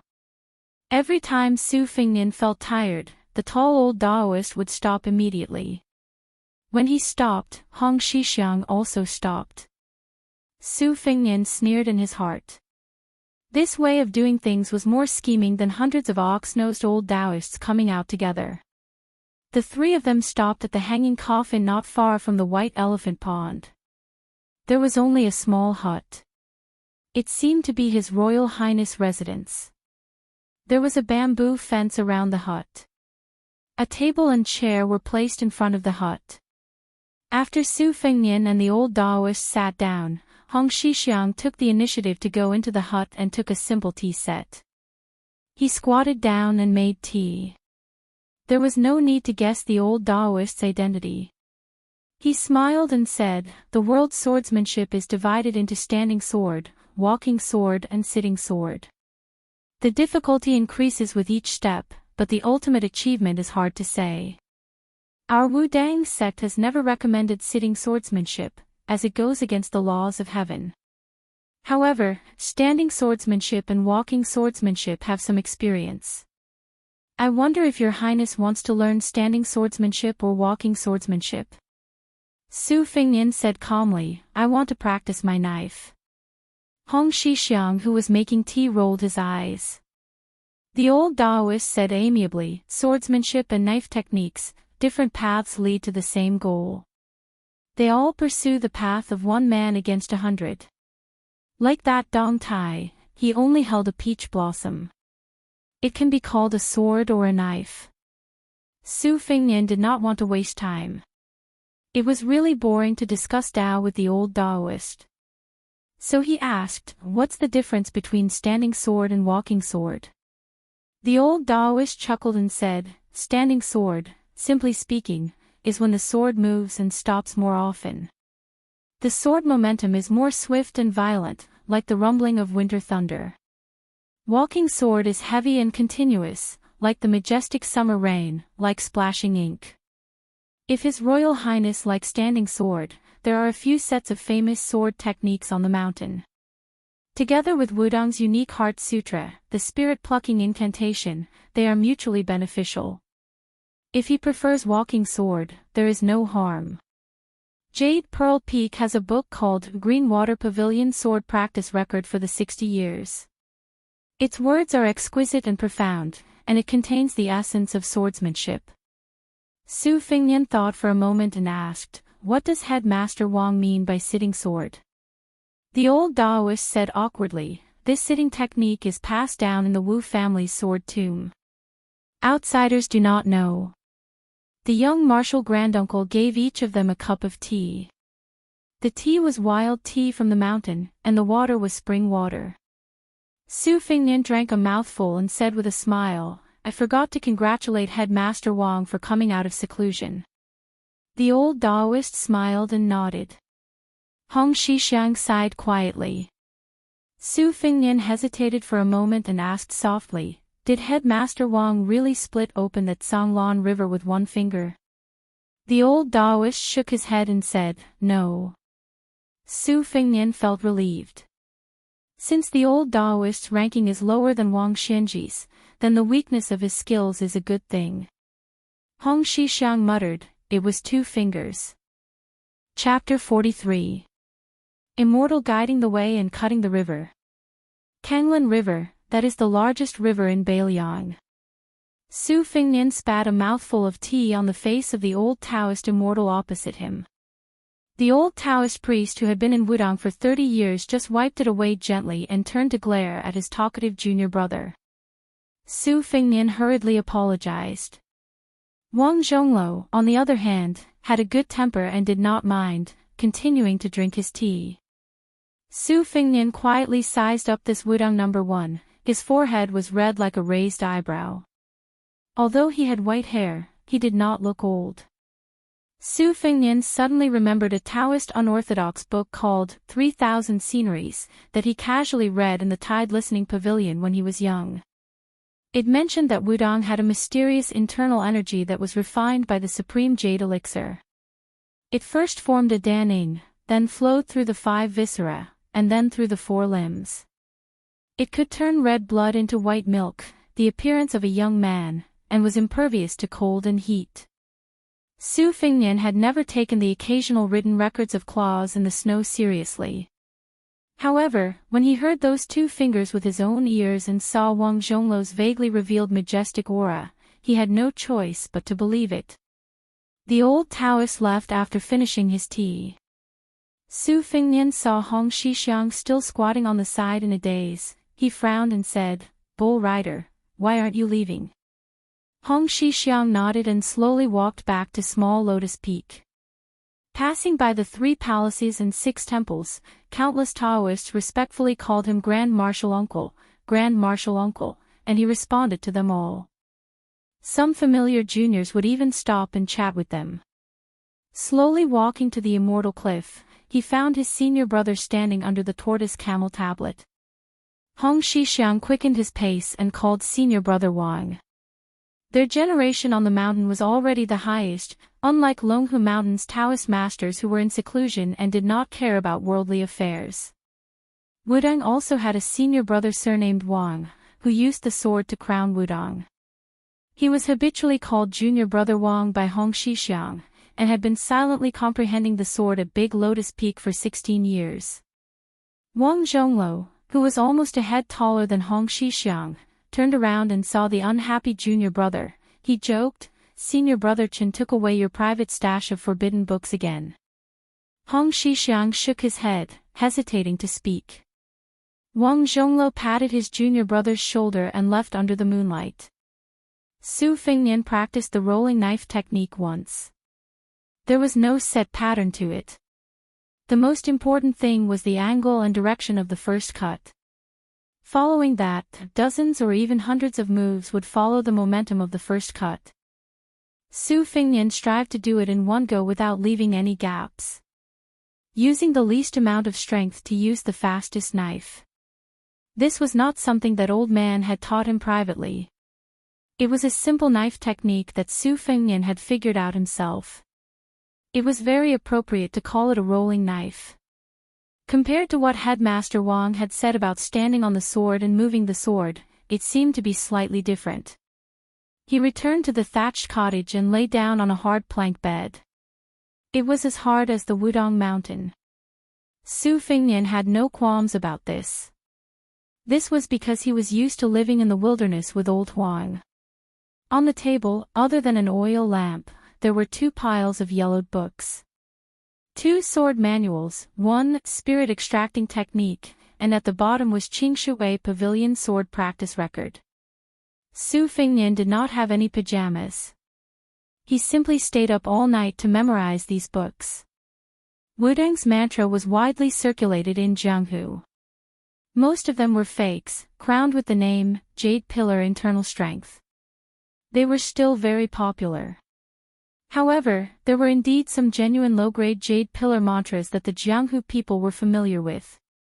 Wudong Mountain had never deliberately tried to stop them. This was because the Jade Pillar mantras were indeed brilliant. However, it was only one of the yin-yang fish. It still required the Wudong Taoists to train their bodies day in and day out to complement each other. Su Fengnian was not interested in the sword manuals. He also did not feel that the spirit extracting technique was beneficial. He only loved the sword practice record so much that he could not put it down. This 60-year sword practice record was the painstaking work of a Wudong ancestor. It was just that the words were obscure and not easy to learn. Su Fengnian looked at the dimly lit sky outside the window. He put down the sword practice record and walked towards the white elephant pond with his embroidered winter saber. The closer he got, the louder the sound of the waterfall hitting the rocks. A cold water vapor assaulted his face. There was a large rock in the middle of the pond. Su Fengnian walked along the edge of the white elephant pond. Unexpectedly, he walked along a bluestone path into the waterfall. It turned out that the hanging immortal peak where the ivory waterfall hung had been hollowed out by the Wudong ancestors. Legend has it that an immortal ascended from here and left an ancient sword in the pond. Su Fengnian stood still. He was only 2 arms away from the waterfall. His clothes gradually became wet. Su Fengnian used all his strength to make a horizontal chop with his saber. That old Taoist priest was able to cut off the river with 2 fingers. So what if he used all his strength to make a chop? Su Fengnian felt a piercing pain. The embroidered winter saber had just made contact with the falling waterfall when it flew out of his hand. It drew an awkward arc in the air and fell to the ground. Su Fengnian raised his hand to look. There was a large bloody crack. Su Fengnian grinned. He picked up the embroidered saber that was destined to be buried in his hand for a long time. He let out a long breath and made another chop. The result was the same. Su Fengnian sucked in a cold breath. He tore off a piece of cloth from his body and wrapped it around his hand. He sat on the ground and picked up the embroidered saber. He no longer hoped to make a horizontal chop with his saber. He only hoped that it would not fall out of his hand. He switched to his left hand and made another chop. It was even worse. He fell out of the pond along with his saber. The young martial granduncle came into the cave at some point. He said in surprise, "You're exactly the same as senior apprentice brother Qin when he was young." Su Fengnian tried to find joy in his misery. All experts are like that. Hong Shixiang said softly, "But I heard that senior apprentice brother Qin can make a several-inch wide gap with his sword when he reaches your age." Su Fengnian said in annoyance, "Help me pass a message to the royal palace. There's a white fox face in seclusion there. Tell him to pick 40 to 50 martial arts manuals first and have someone bring them up the mountain." Hong Shixiang asked curiously, "What's that for?" Su Fengnian lowered his head and used his mouth to tie the cloth around his left hand's wound. He ignored Hong Shixiang. The young martial granduncle obediently went out to run errands for His Royal Highness. "There's a purple sun temple a mile away. He's going to ask the juniors for help. Of course, Marshall Granduncle won't go down the mountain. A few days later, a slender woman carrying a heavy bag climbed up the mountain with difficulty. What's the heaviest thing in the world? Friendship. Loyalty. Bullshit. Books are the heaviest. Jiang and I sat on a step halfway up the mountain. Her waist was almost broken. A few Taoists who were staring at her swaying body as if she could roll down the mountain at any moment were finally relieved. This extremely beautiful young woman was escorted to the foot of the mountain by the Bailiang cavalry. Then she climbed up the steps alone. At first, the Wudang Taoists wanted to help, but they didn't get any response. She only had a cold expression on her face. The Taoists could only carefully follow behind her, afraid that she would suffer along with her bag. A woman from Bailiang Palace, they can't afford to offend her. Jiang and I raised her head and looked at the endless mountain peak. She muttered something. The Taoists couldn't hear her. It was all harsh words cursing Su Fingnian. But compared to her daily actions of making little grass men, it was already considered gentle. Now if that bastard His Royal Highness dares to stand in front of her, she'll definitely pull out the talisman and die with him. Jiang and I rubbed her already red shoulders. She gritted her teeth and once again carried the heavy bag. In the lapis lazuli world, this was a pitiful scene. Hong Shixiang, who had nothing to do, was strolling around the mountain. He saw this scene and ran over to help. But before he could speak, Jiang and I said, "A good dog doesn't block the way." Her tone was weak, but her eyes were like the eyes of a bodhisattva. She didn't look like a lowly servant in a prince's residence. Hong Shixiang smiled and said, "I'll lead the way for you." Seeing the hut, Jiang and I was stunned. This was the sleeping quarters of His Highness the Thousand-Blade Crown Prince. Won't he jump and curse and kick the few thousand Taoists of Wudang Mountain down the mountain? She sat on the ground, panting. She really felt like she was going to die. Hong Shixiang was just about to remind her, but Jiang and I glared at him. He could only swallow his words. The young Marshal Granduncle thought that the woman brought out by His Royal Highness was different. Or was she really as straightforward as eldest apprentice brother said? Was it because the women at the foot of the mountain were all tigresses? Although his good intentions were treated as ill intent, Hong Shixiang still took the opportunity to lift the bag and move into the hut. This time Jiang and I didn't reprimand him. She really didn't have the energy to do so. Right now, she wanted nothing more than to sit down and fall asleep. As for the pain in her shoulders and back, it was already numb. She just didn't want to touch it. Jiang Ni's back was hit a few times by a hard object. The action wasn't big, but for the current Jiang and I, it was no different from adding oil to a small fire. A thick layer of frost covered the little snow. Jiang and I, who was in extreme pain, turned around with a sobbing tone. She raised her head and saw that repulsive, hateful, and murderous face. She didn't know where she found the strength, but she opened her mouth and bit down, biting His Royal Highness's leg. Su Fingnian used the scabbard to slap Jiang Ni's face, sending this captive princess flying. The strength was just right, not too light nor too heavy, not enough to hurt anyone. Su Fingnian frowned and scolded, "Are you a dog?" Jiang and I, who was more embarrassed than she was in pain, couldn't move. She could only grab the dirt on the ground and throw it at Su Fingnian. Su Fingnian didn't get angry. He only used shudong to slap the dirt back one by one. Jiang and I instantly turned into a little mud man. "Su Fingnian, you won't have a good death. Come, little puppy Jiang and I, bite me to death. You're not human." "Yeah, Jiang and I, you look so fresh right now, so cute. If you have the ability, throw the god talisman at me too. Then I'll consider you ruthless. I'll stab you to death one day. Just now, I'm determined not to fight back. Why are you still sitting on the ground? Little puppy Jiang and I, you can't be so excessive that you want me to stick my neck to the god talisman and slit my own throat, right? This way of dying is too tyrannical. One sitting on the ground, one standing, one crying, one laughing. Who would have thought that these two young men and women of similar age were the eldest princesses of a captive kingdom, the eldest sons of the king of Bailiang? Seeing this scene, the young martial granduncle who felt that it was harder to understand than the heavenly book helplessly said, "I'd better go ride an ox." Chapter 44. Su Fingnian was too lazy to stare at Jiang and I. He left her on the ground and went into the room to open his bag.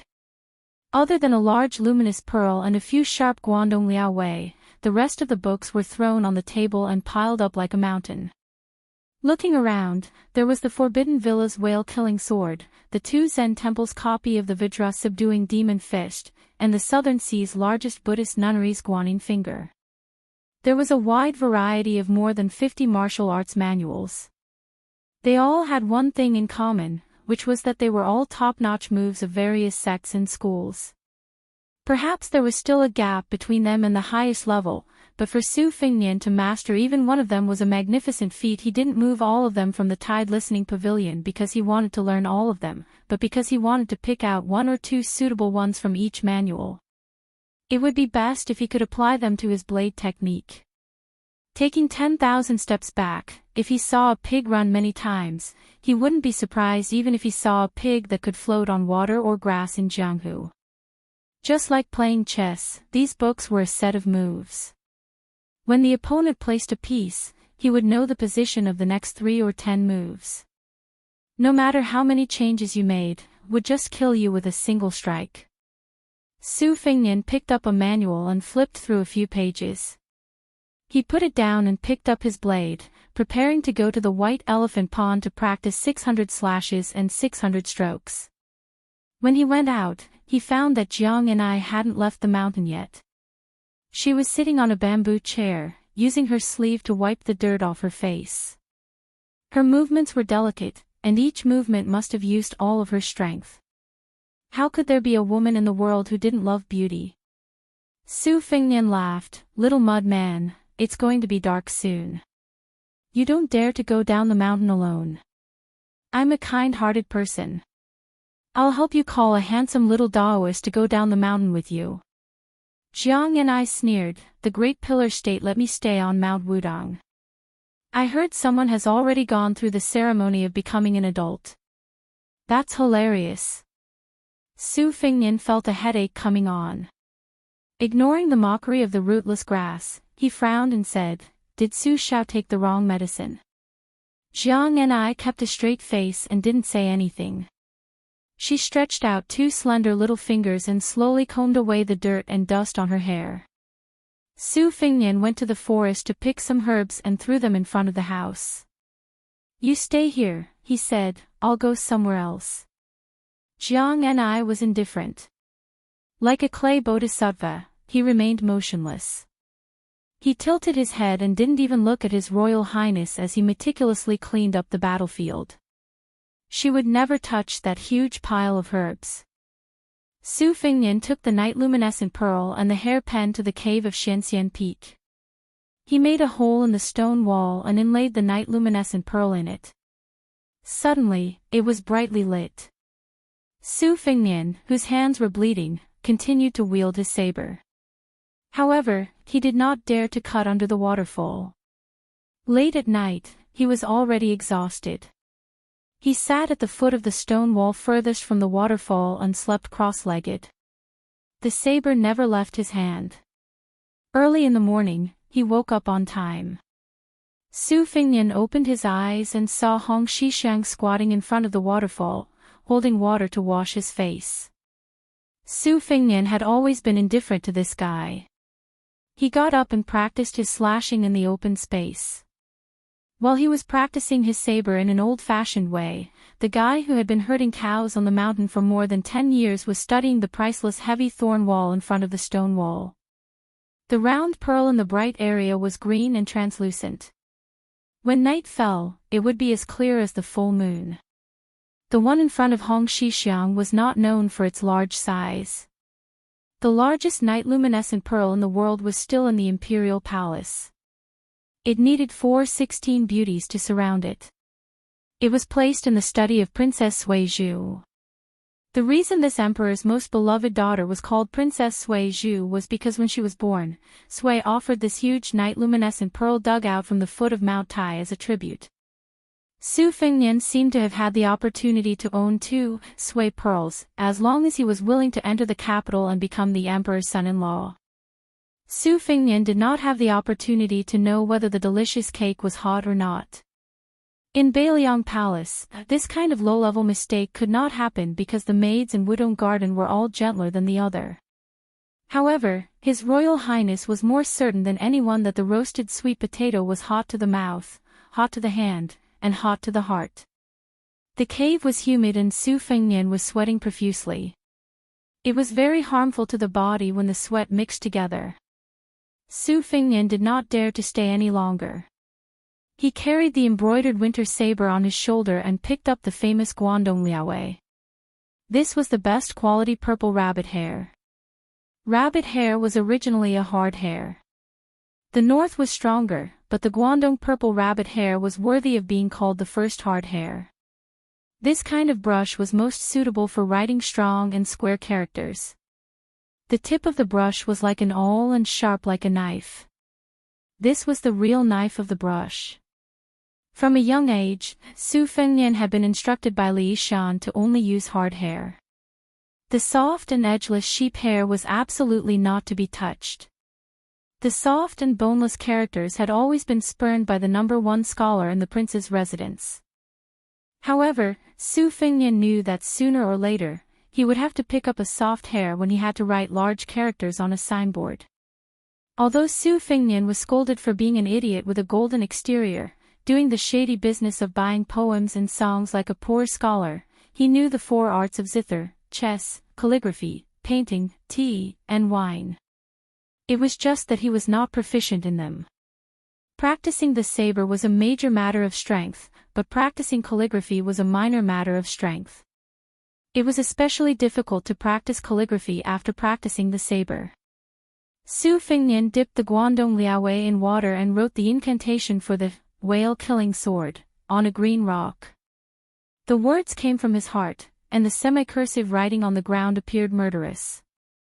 Hong Shixiang squatted to the side and observed. He clicked his tongue in wonder and said, "Good writing, good writing.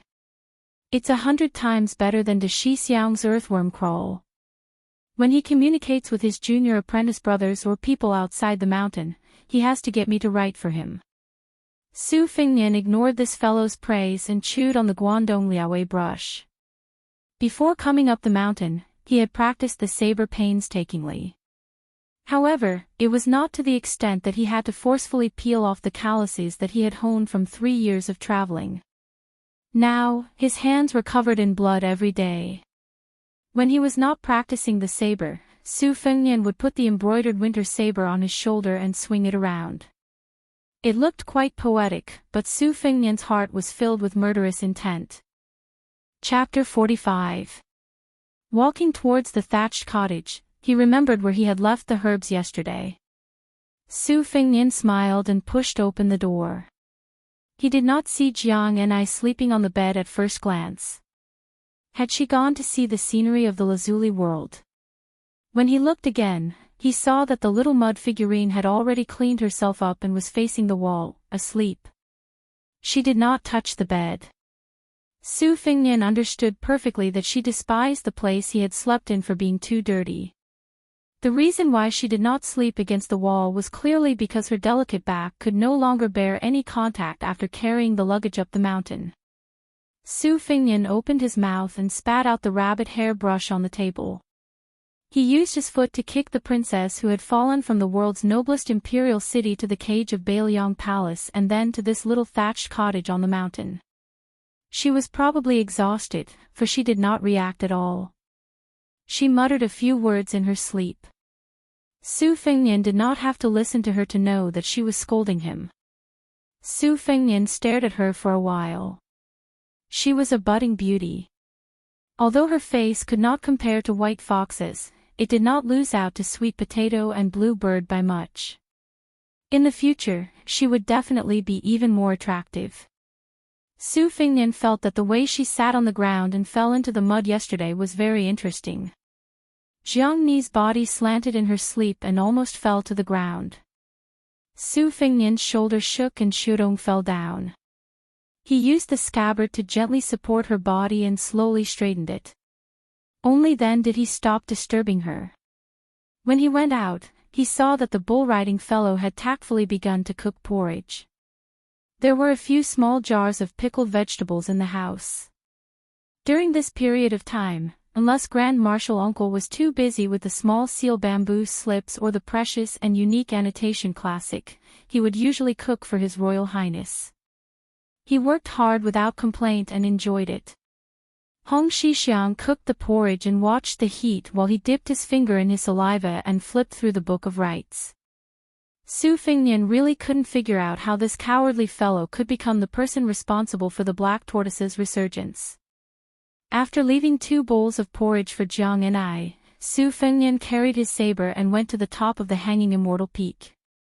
The Jiazi sword training was a collection of sword practice experiences, but occasionally, it would also contain some summaries of the vast martial arts. It strongly advocated climbing to the top of the mountain to look at the stars and the sea, which were useless to swordsmanship but beneficial to swordsmanship. Unfortunately, Su Fingnian couldn't find anything that was related to the way of the sword even after looking at it for a long time. The guy riding the bull didn't say a word. He just stood to the side and watched with great interest. Su Fingnian, who felt unbalanced in his heart, asked, "You've been watching it for more than 20 years. Aren't you tired of it?" The young martial granduncle laughed foolishly. The scenery was different every day. How could he be tired of it? Su Fingnian asked curiously, "Do you know any martial arts?" Hong Shixiang said with a face full of sincerity, "I don't think so." Su Fingnian kicked him. The martial granduncle who was squatting on the ground swayed left and right, but he didn't fall. He returned to his original position without any difference. Su Fingnian exclaimed in surprise and asked, "This is..." The martial granduncle who had been on the mountain for more than 20 years indeed hadn't read a single secret manual or touched a single martial art. He scratched the shoulder that was kicked by Su Fingnian and said with an innocent face, "There's a big bell in the Xuanwu Palace. When someone rings the bell, I see how it stops." Su Fingnian wanted to get to the bottom of it. "You figured it out just by looking at it?" The guy riding the bull shook his head and said, "There's no trick." Su Fingnian felt a little defeated and said, "If you use a saber to chop the waterfall, can you chop it?" The martial granduncle who was asked shook his head and said, "Of course not." Su Fingnian finally felt a little better. But the guy squatting on the ground immediately added, "I can't chop it, but it probably won't be enough to make the saber and sword fall out of my hand." Su Fingnian was full of suspicion and ordered, "Then go find a sword and try.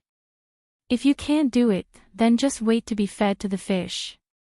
Hong Shixiang had a troubled expression. "Why don't His Royal Highness lend me the saber on his shoulder?" Su Fingnian lifted his leg and was about to kick, but the martial granduncle who was riding the bull had already run far away. Su Fingnian went down the mountain peak and waited for about 2 hours before a sweaty Hong Shixiang arrived. He really did carry a peachwood 7-star sword in his hand. The way he held the sword was neither fish nor fowl. Su Fingnian signaled with his eyes for him to stab with the sword. As if he was facing a great enemy, Hong Shixiang took a few deep breaths. Only then did he walk in front of the waterfall as if he was going to the execution ground. He raised his arm and swung the sword, lightly stabbing. A mysterious half-arc that slanted downwards, like the horns of an antelope.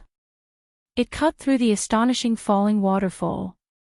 Retrieving the peachwood sword, Hong Shixiang turned around and looked at Su Fingnian. There was no smug expression on his face, as if it was a matter of course. Su Fingnian was stunned for a moment, then said with a smile, "I understand. This is your Tao of Heaven." Hong Xixiang, who only treated it as a small matter of eating, drinking, defecating and sleeping, let out an awe. He jogged towards His Royal Highness suspiciously in a flattering manner. "Tell me, how is it thou?" Senior apprentice Brother Qin said that I am in the mountain and do not know the mountain. I will never be able to comprehend the Tao in this lifetime. Su Fingnian said treacherously, "As long as you go down the mountain and stand a little further away, won't you be able to see the mountain clearly?" Hong Xixiang sighed and made a deduction with his fingers, saying helplessly, "I knew it. Today is not the day to go down the mountain." Su Fingnian wanted nothing more than to kick this coward who was hiding in his turtle shell and not poking his head out. Ginger Mud, whose greatest ability was to go down a dead end, decided to go all out with Su Fingnian and live in the thatched hut. From the winter to the warm spring, the flowers bloomed.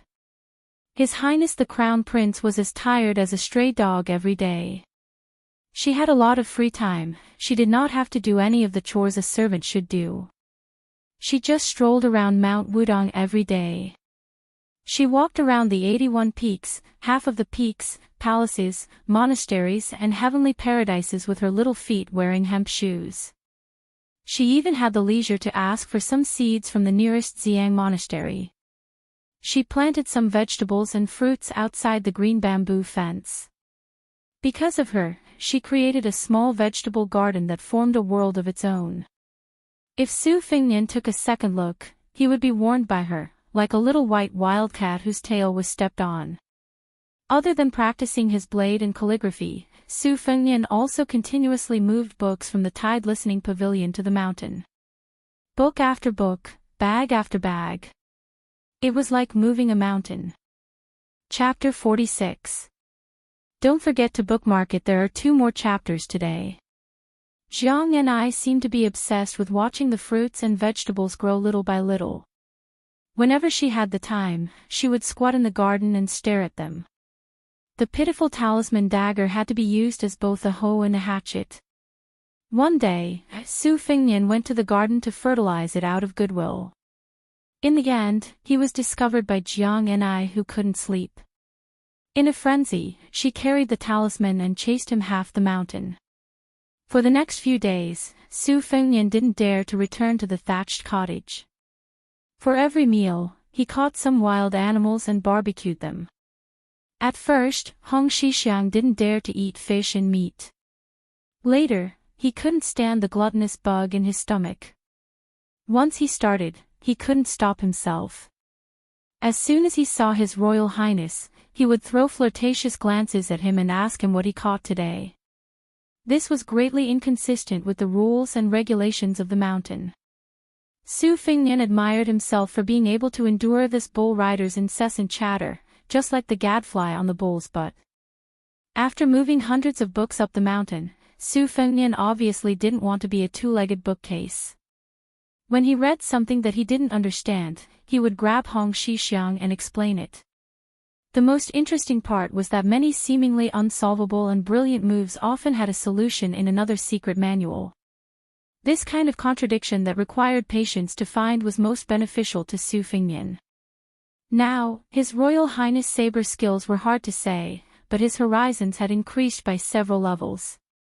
During this period of time, Su Fingnian took out a book that had been lost in the Jianghu for a long time, Great Martial Arts, and used it as a body training manual.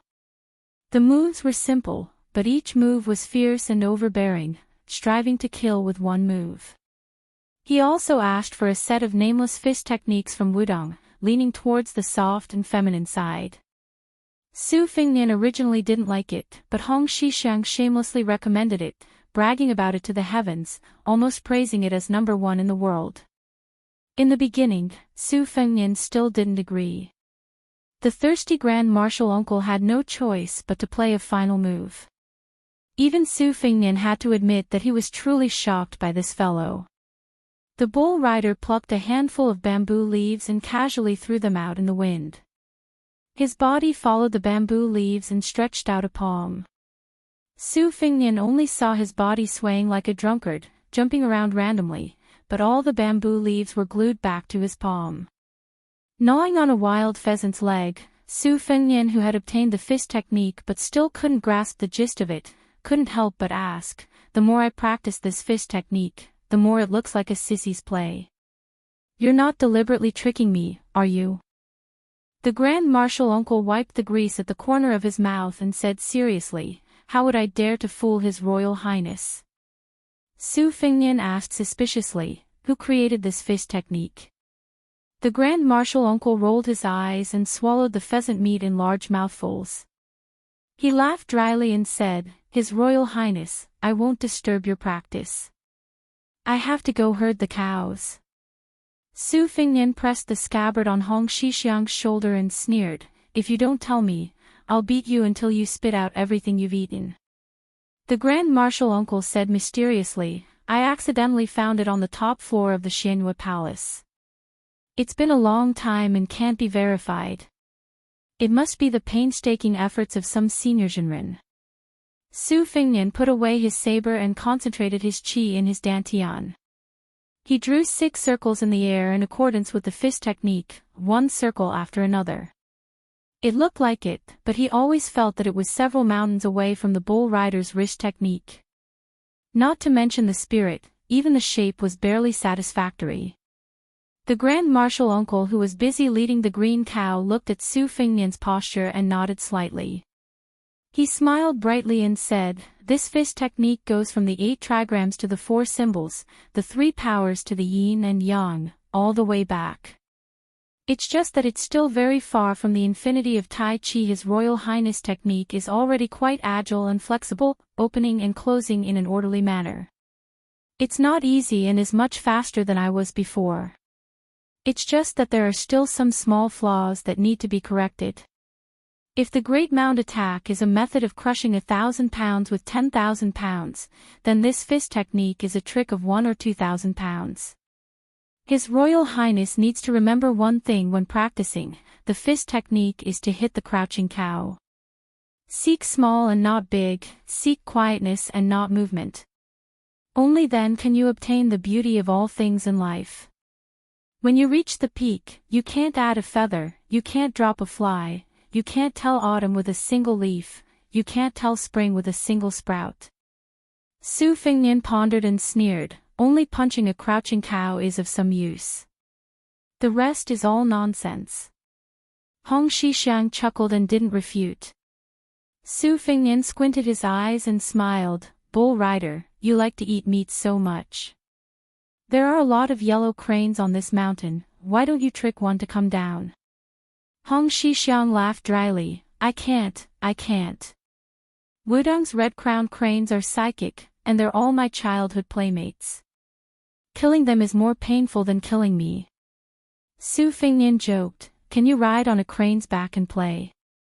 When Taoist immortals ascend to immortality, isn't there a type of crane ascension? Hong Xixiang shook his head, I've never thought about that, I've been afraid of heights since I was young. Su Fengnian said with disdain, afraid of going down the mountain, afraid of heights, afraid of women, what else are you not afraid of? Hong Xixiang sighed heavily, frowning and frowning. This bull rider suddenly pricked up his ears, carefully saying, His Royal Highness, I'll go get the cow first, you better go back to the thatched hut and take a look. Su Fengnian gripped his winter-embroidered saber tightly and rushed back. On the mountain, who would have the guts to find trouble with him? If there was, then it would definitely not be an ordinary character. Seeing the thatched hut, Su Fengnian's figure came to a sudden stop, passing through the bamboo forest and slowly moving forward. Outside the hut, there were 3 unfamiliar uninvited guests, not wearing Wudong's linen or silk Taoist robes. In the middle, there was a delicate young master, wearing luxurious clothes. Su Fengnian was very familiar with Zhong Ming's behavior, he could see the depth of his family's wealth at a glance. The shoe embroidery on this kid's body was extremely skillful, rare and priceless, but this was secondary. In his hands, he was playing with 2 luminous pearls, of excellent quality, known as the Dragon Pearl and the Phoenix Eye. Each was a first-class top-grade toy, but it was even more difficult to put together a pair, the tribute was nothing more than this. Next to the arrogant young master stood two middle-aged men. One of them had a big waist, a sturdy body, a standard tiger's beard, a leopard's head, and round eyes. According to Su Fengnian's evaluation, this guy looked like he could suppress ghosts and exorcise evil spirits. This big man had a pair of simple sabers hanging from his waist, one long and one short. He stood a little further away. The other gloomy man with a white face and no beard was closer to the young master, slightly bent, and stood with his hands behind his back. He wore a plain white robe, always giving people the impression of a cold-tailed many-banded kite. Standing in the vegetable garden, Jiang and I stared at the three people with red eyes. Her lips were already bleeding from her bite. There was a 5-fingered palm mark on her delicate cheek, red and swollen. The vegetable garden that she carefully cultivated had been destroyed, the wooden frame fell, the seedlings were all broken, and it was almost turned upside down. His Highness the Crown Prince had only watered and fertilized the plants out of the kindness of his heart, yet he had been chased down by Jiang and I. Now that the vegetable garden had been reduced to such a state, she must have risked her life to save it. However, her opponents were numerous and they were not merciful people, so she had to suffer in silence. Perhaps in Jiang Ni's eyes, Bailiang Palace was a luxurious and desolate birdcage, but other than His Royal Highness who raised birds, who dared to point fingers at her. Not to mention slapping her face. Su Fengnian, with his hands wrapped in cloth and holding his sabers, walked barefoot towards the three people with a gloomy face. Chapter 47. Jiang and I can bully you, but you can't. I don't care who your father or mother is. The elegant young master slightly tilted his head. There were some freckles on the tip of his nose. He glanced at Su Fengnian who was walking towards him with a look of disdain. When his gaze shifted to the embroidered winter saber in Su Fengnian's left hand, he slowly said, "Oh, this saber is very nice. I like it very much. Go, break his hands. The saber is mine." When the man heard this, he looked at Su Fengnian with a look of pity. From beginning to end, Su Fengnian did not say a single word. 10 steps away from the brawny man, he suddenly rushed forward. The embroidered winter saber was unsheathed. 3 steps away, he chopped out with a clean and crisp saber. The brawny man who originally did not plan to use his saber had a sharp glint in his eyes. Without seeing how he pulled out his saber, he blocked Su Fengnian's swift and fierce saber with the short saber on his left waist. The short saber's handle was wrapped with gold and silver threads.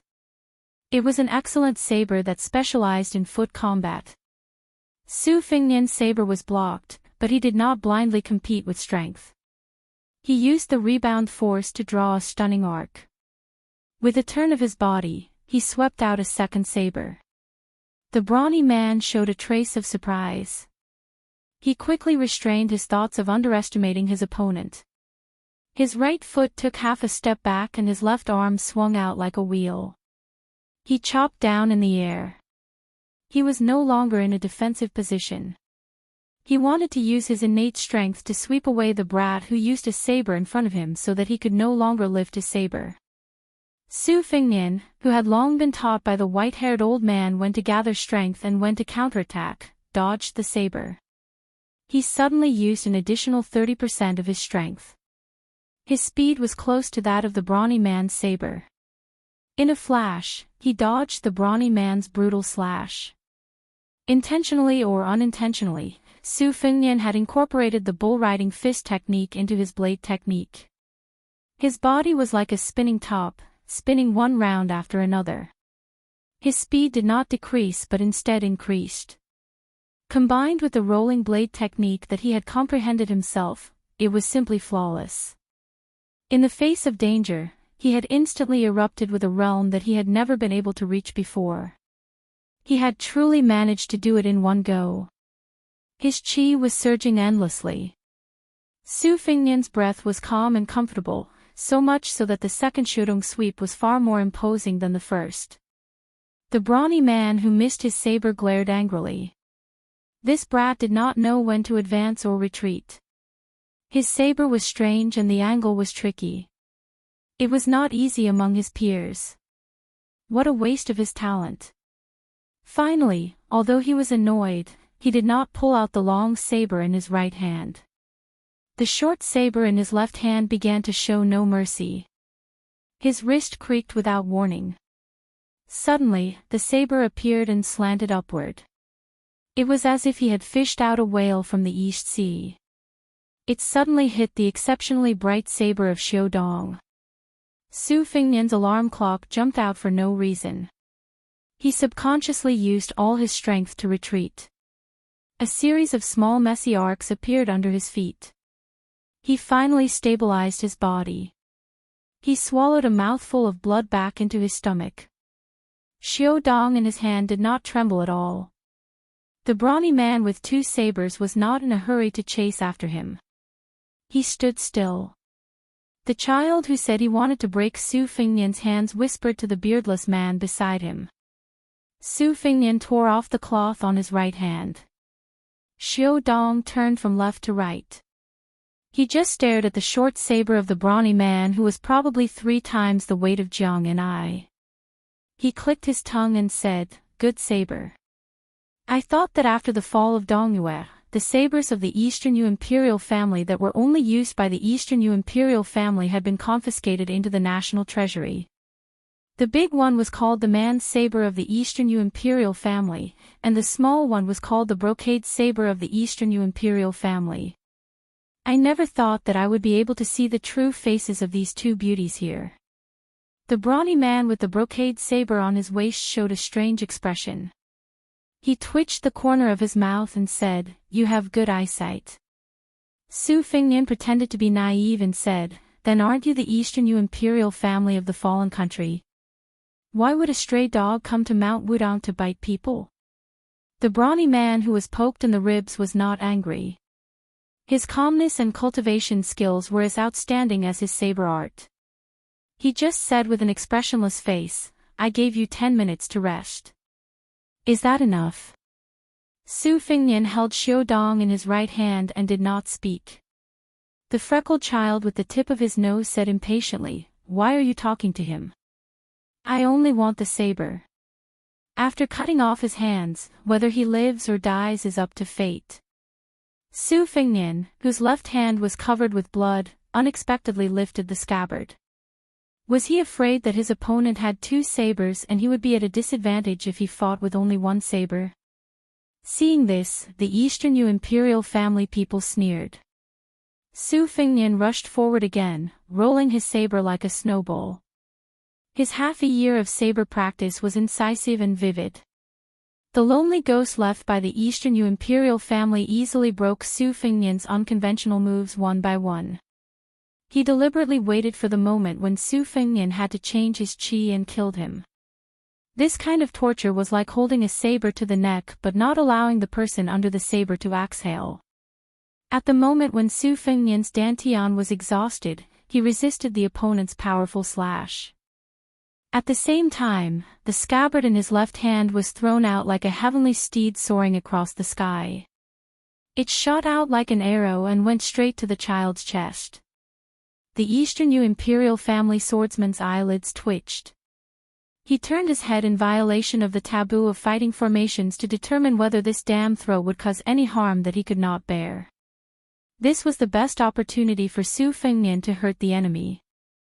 However, when he caught a glimpse of the child's right hand from the corner of his eye, Su Fengnian knew that it was not good. He forcibly suppressed the impulse to throw out his saber and retreated again and again. Sure enough, when the Eastern Yu imperial family swordsman turned his head, the saber had already been unsheathed. A 2-foot-deep crack was cut in the mud in front of Su Fengnian. It was a shocking sight. In addition to adjusting his qi, Su Fengnian also looked at the Xiao Dong scabbard.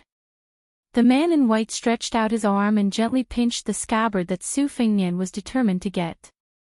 It was unknown whether the child was completely unaware of the crisis or he was born with the demeanor of a general. He laughed and said, "You're just an embroidered pillow. Do you want to kill me with such petty tricks? Aren't you afraid of being laughed at? Do you know who these two people in front of you are? Seeing that the Eastern Yu imperial family swordsman had no intention to use his saber, Su Fengnian finally had a chance to take a closer look at the child who had only been freckled by his royal highness. He suddenly understood and said with a smile, "Little girl, tell me. Let's see if you can scare me." The child's face turned red. He lifted his leg and kicked the middle-aged man beside him, screaming, "Kill him." The man finally opened his mouth. His voice was sharp and harsh, neither yin nor yang. "You're courting death." Without seeing him move, the Xiaodong scabbard shot towards Su Fengnian's neck like a thunderbolt.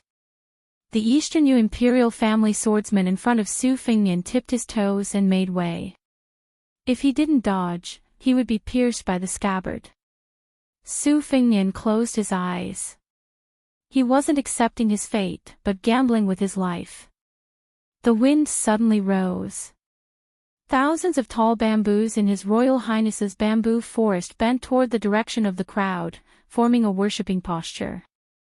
It was exactly the same as the 81 peaks, as if the mysteries of heaven were being drawn. An old Taoist priest floated out, looking indescribably like an immortal. He casually picked up the scabbard and put it down slightly. It happened to fit Su Fengnian's Xiaodong into the scabbard. The old Taoist priest calmly stood beside Su Fengnian. The guy dressed as a child but was seen through by Su Fengnian as a woman kicked the man who threw the scabbard and scolded, "Useless thing. Kill. Kill them all for me." The young martial granduncle hiding in the bamboo forest sighed, "This mountain really can't be left. The women at the foot of the mountain are all tigresses." Chapter 48. Su Fengnian opened his eyes and whistled. A handsome spear falcon swooped down from the sky and landed steadily on His Royal Highness's shoulder. The snow-white 6-year phoenix stretched out its head and rubbed its master's cheek. Su Fengnian didn't care about the pain. He flicked the scarlet beak of his beloved pet with a finger and glanced at the white-faced man who was about to attack. He sneered, 100 Liangzhou cavalry are going up the mountain with crossbows. I'd like to see who's going to kill who." The freckled woman who pretended to be a rich man was still not afraid. She angrily said, "How dare you?" Su Fengnian laughed wildly, "In Beiliang, there's nothing I don't dare to do." The Dongyue machete man frowned. The secret report did say that there were 100 Beiliang cardinal crossbows stationed at the foot of Mount Wudong. The crossbows made by Beiliang were much more powerful than ordinary crossbows. Many of the West Chu great halberd soldiers were killed by these weapons on the battlefield. A few dozen crossbows were insignificant in a battle, but if more than 800 of them were gathered together, it was enough to intimidate people. Su Fengnian tapped his nose and said lecherously, "Hey, little sparrow, come to my big bed and have a good fight. Let's fight for 300 rounds. It's best if it's a baby sparrow. I'm good at all kinds of martial arts. I'll definitely let the sparrow go up the mountain happily, but it's too weak to go down." The woman who called herself I gritted her teeth. But this time, before she could kick and curse, the man who looked like a man from the netherworld leaped and was only 5 steps away from Su Fengnian. With a gust of cold wind, he said with a piercing voice, "You're not human." At that moment, Su Fengnian remembered the cold wind of walking on a snowy night. Old Huang's thin body was in front, but the wind was still blowing in all directions. The chill was bone-chilling. Wang Zhongluo stood between His Royal Highness and the beardless man. His Taoist robe swelled up like a bowl. He took the hit head-on. The old Taoist leader's feet used his pair of dark-colored light boots as the center. A circle of soil splashed out, but the old Taoist's tall and sturdy body did not move at all, just like the Wudong Peak. Not only did the qi flowing within the Taoist robe not weaken, it even swelled up after eating its fill. The man with rosy cheeks quickly retracted his hand and asked suspiciously, "Big yellow court. Are you Wang Zhongluo?" The old Taoist who had once been sprayed with tea by Su Fengnian was as well-mannered as ever. He did not retaliate and smiled, "That's me. The beardless man cautiously retreated to his original position. He bent over and said a few words to the woman who was mocked by Su Fingnian as a little sparrow. Her expression was gloomy and uncertain, but she tried her best to restrain herself. She raised her small hand that was holding the two twin luminous pearls and pointed at the Wudang sect leader and scolded, "Smelly cow nose, you want to side with the guy behind you? Aren't you afraid that your entire sect will suffer a calamity?" The 4 words of the black tortoise will reign at the foot of the mountain had been hanging there for hundreds of years. "I think it's quite imposing. Do you believe that I will smash it?" The old Taoist laughed and lowered his hands. His fluttering sleeves slowly calmed down. He did not respond to the domineering woman's insults and turned to look at His Royal Highness. Su Fingnian returned the favor and laughed evilly. "Yo, Sparrow sister, you have such a big mouth. I like it. You want to smash the archway? You still have to ask your future husband if he agrees." The lonely souls of Donghua laughed bitterly in their hearts. This Prince Liang's mouth was even sharper than a knife. How did lame Su train such an unscrupulous son? Was it because his ears were bad that he did not hear the 2 words, "this prince"? Or was he pretending to be deaf? Did he really think that no one in the world could be a match for the Great Pillar State? The 100 skilled crossbowmen of the Phoenix Battalion who had abandoned their horses and went up the mountain were already in position. They shuttled through the bamboo forest and were only waiting for His Royal Highness to give the order to shoot the 3 people into hedgehogs. The world knew that the Bailiang cavalry only recognized the large flag with the word Su. The Bailiang generals only recognized the Liang King's tiger seal. The heavens were high and the emperor was far away. What's more, the son of heaven on the dragon throne seemed to have always trusted the last prince with a different surname. A few years ago, he even had the intention of betrothing Princess Sui Zhu to the eldest son of de Zhuguo. It should be known that even in the capital, there were anecdotes about His Highness the heir apparent. Some scholars in Liangdi who passed the imperial examinations unanimously mocked and ridiculed the heir apparent. When they talked about Su Fingnian with their colleagues or teachers, there were always countless jokes. The common people all over the world were worried that Princess Sui Zhu had entered the tiger's mouth. The high-ranking officials and dignitaries in the capital who were familiar with the situation in the palace were eagerly waiting for Su Fingnian to arrive in the capital and then be beaten to death by the princess who had the same temper as him. This Princess Sui Zhu, when did she not go out to play without tormenting dozens and dozens of her sons? Beside him was the powerful old Taoist priest who had been the leader of Wudang for 30 years. Behind him were 100 crossbowmen. As if he had great confidence, Su Fingnian lifted Xiaodong and pointed at the 3 people. He laughed nastily and said, "You, little woman. You, Dongyua's homeless dog, man, and you, imitating a woman and putting powder on your face. You are neither a man nor a woman. The 3 of you, don't go down the mountain. Stay here obediently and work like cows and horses for Laozi. When you have cleaned up the vegetable garden, you will see if this prince is in a good mood. If I am in a good mood, you can go wherever you want. If I am in a bad mood, other than I will chop you up and feed you to the dogs." "Leader Wang, are there dogs on this mountain?" The old Taoist priest looked down and turned a deaf ear. He did not want to get involved in this muddy water.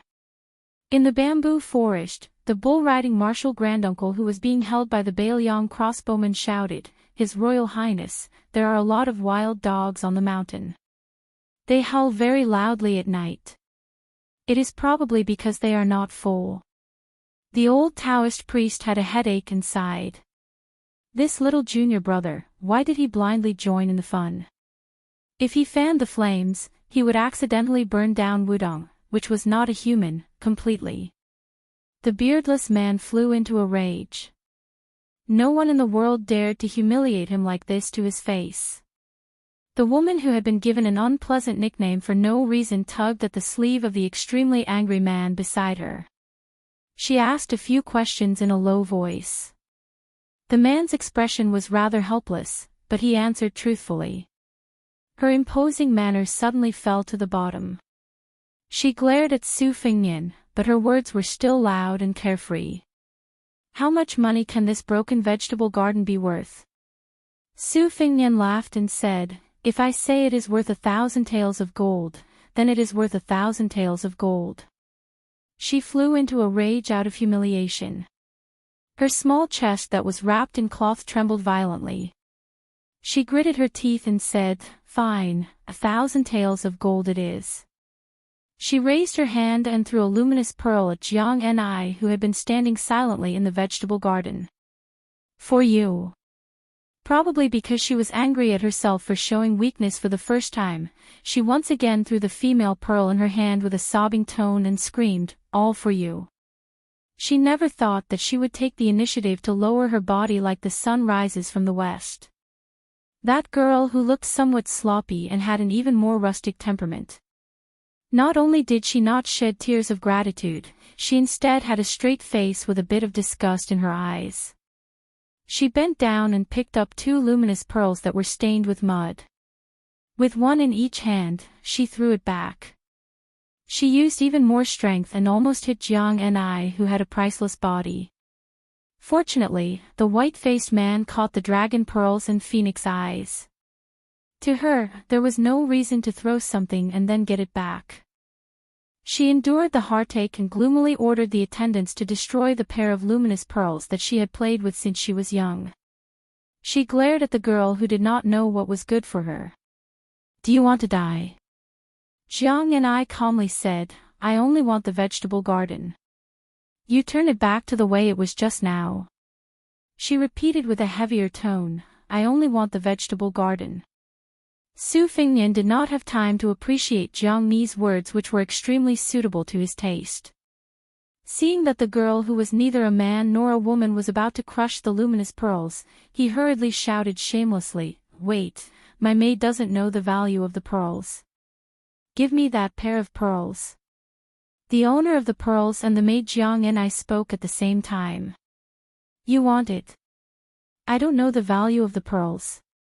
Su Fengnian answered the 2 princesses with a mischievous smile, little sparrow, of course I want the pearls. If you give it to me, then I'll forget about today's matter.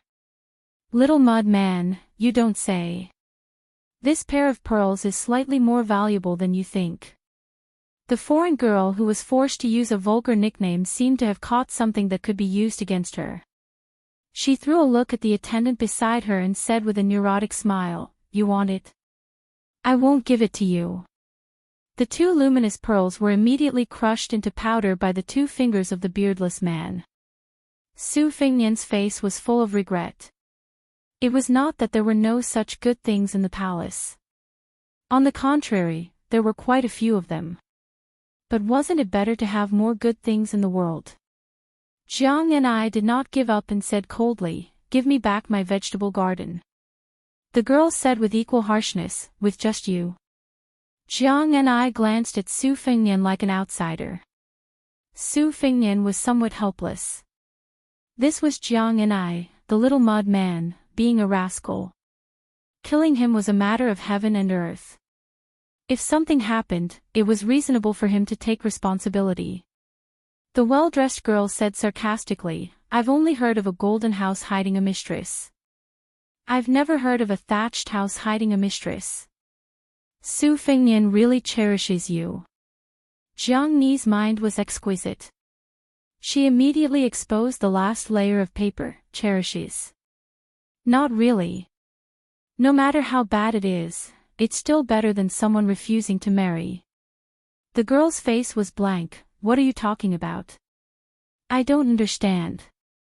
Jiang Ni stretched out her hand and said, give me back my vegetable garden. This was already the 4th time. Princess and princess. Neither was willing to give an inch. Su Fengnian secretly felt that it was interesting. Why did the princess make things difficult for the princess?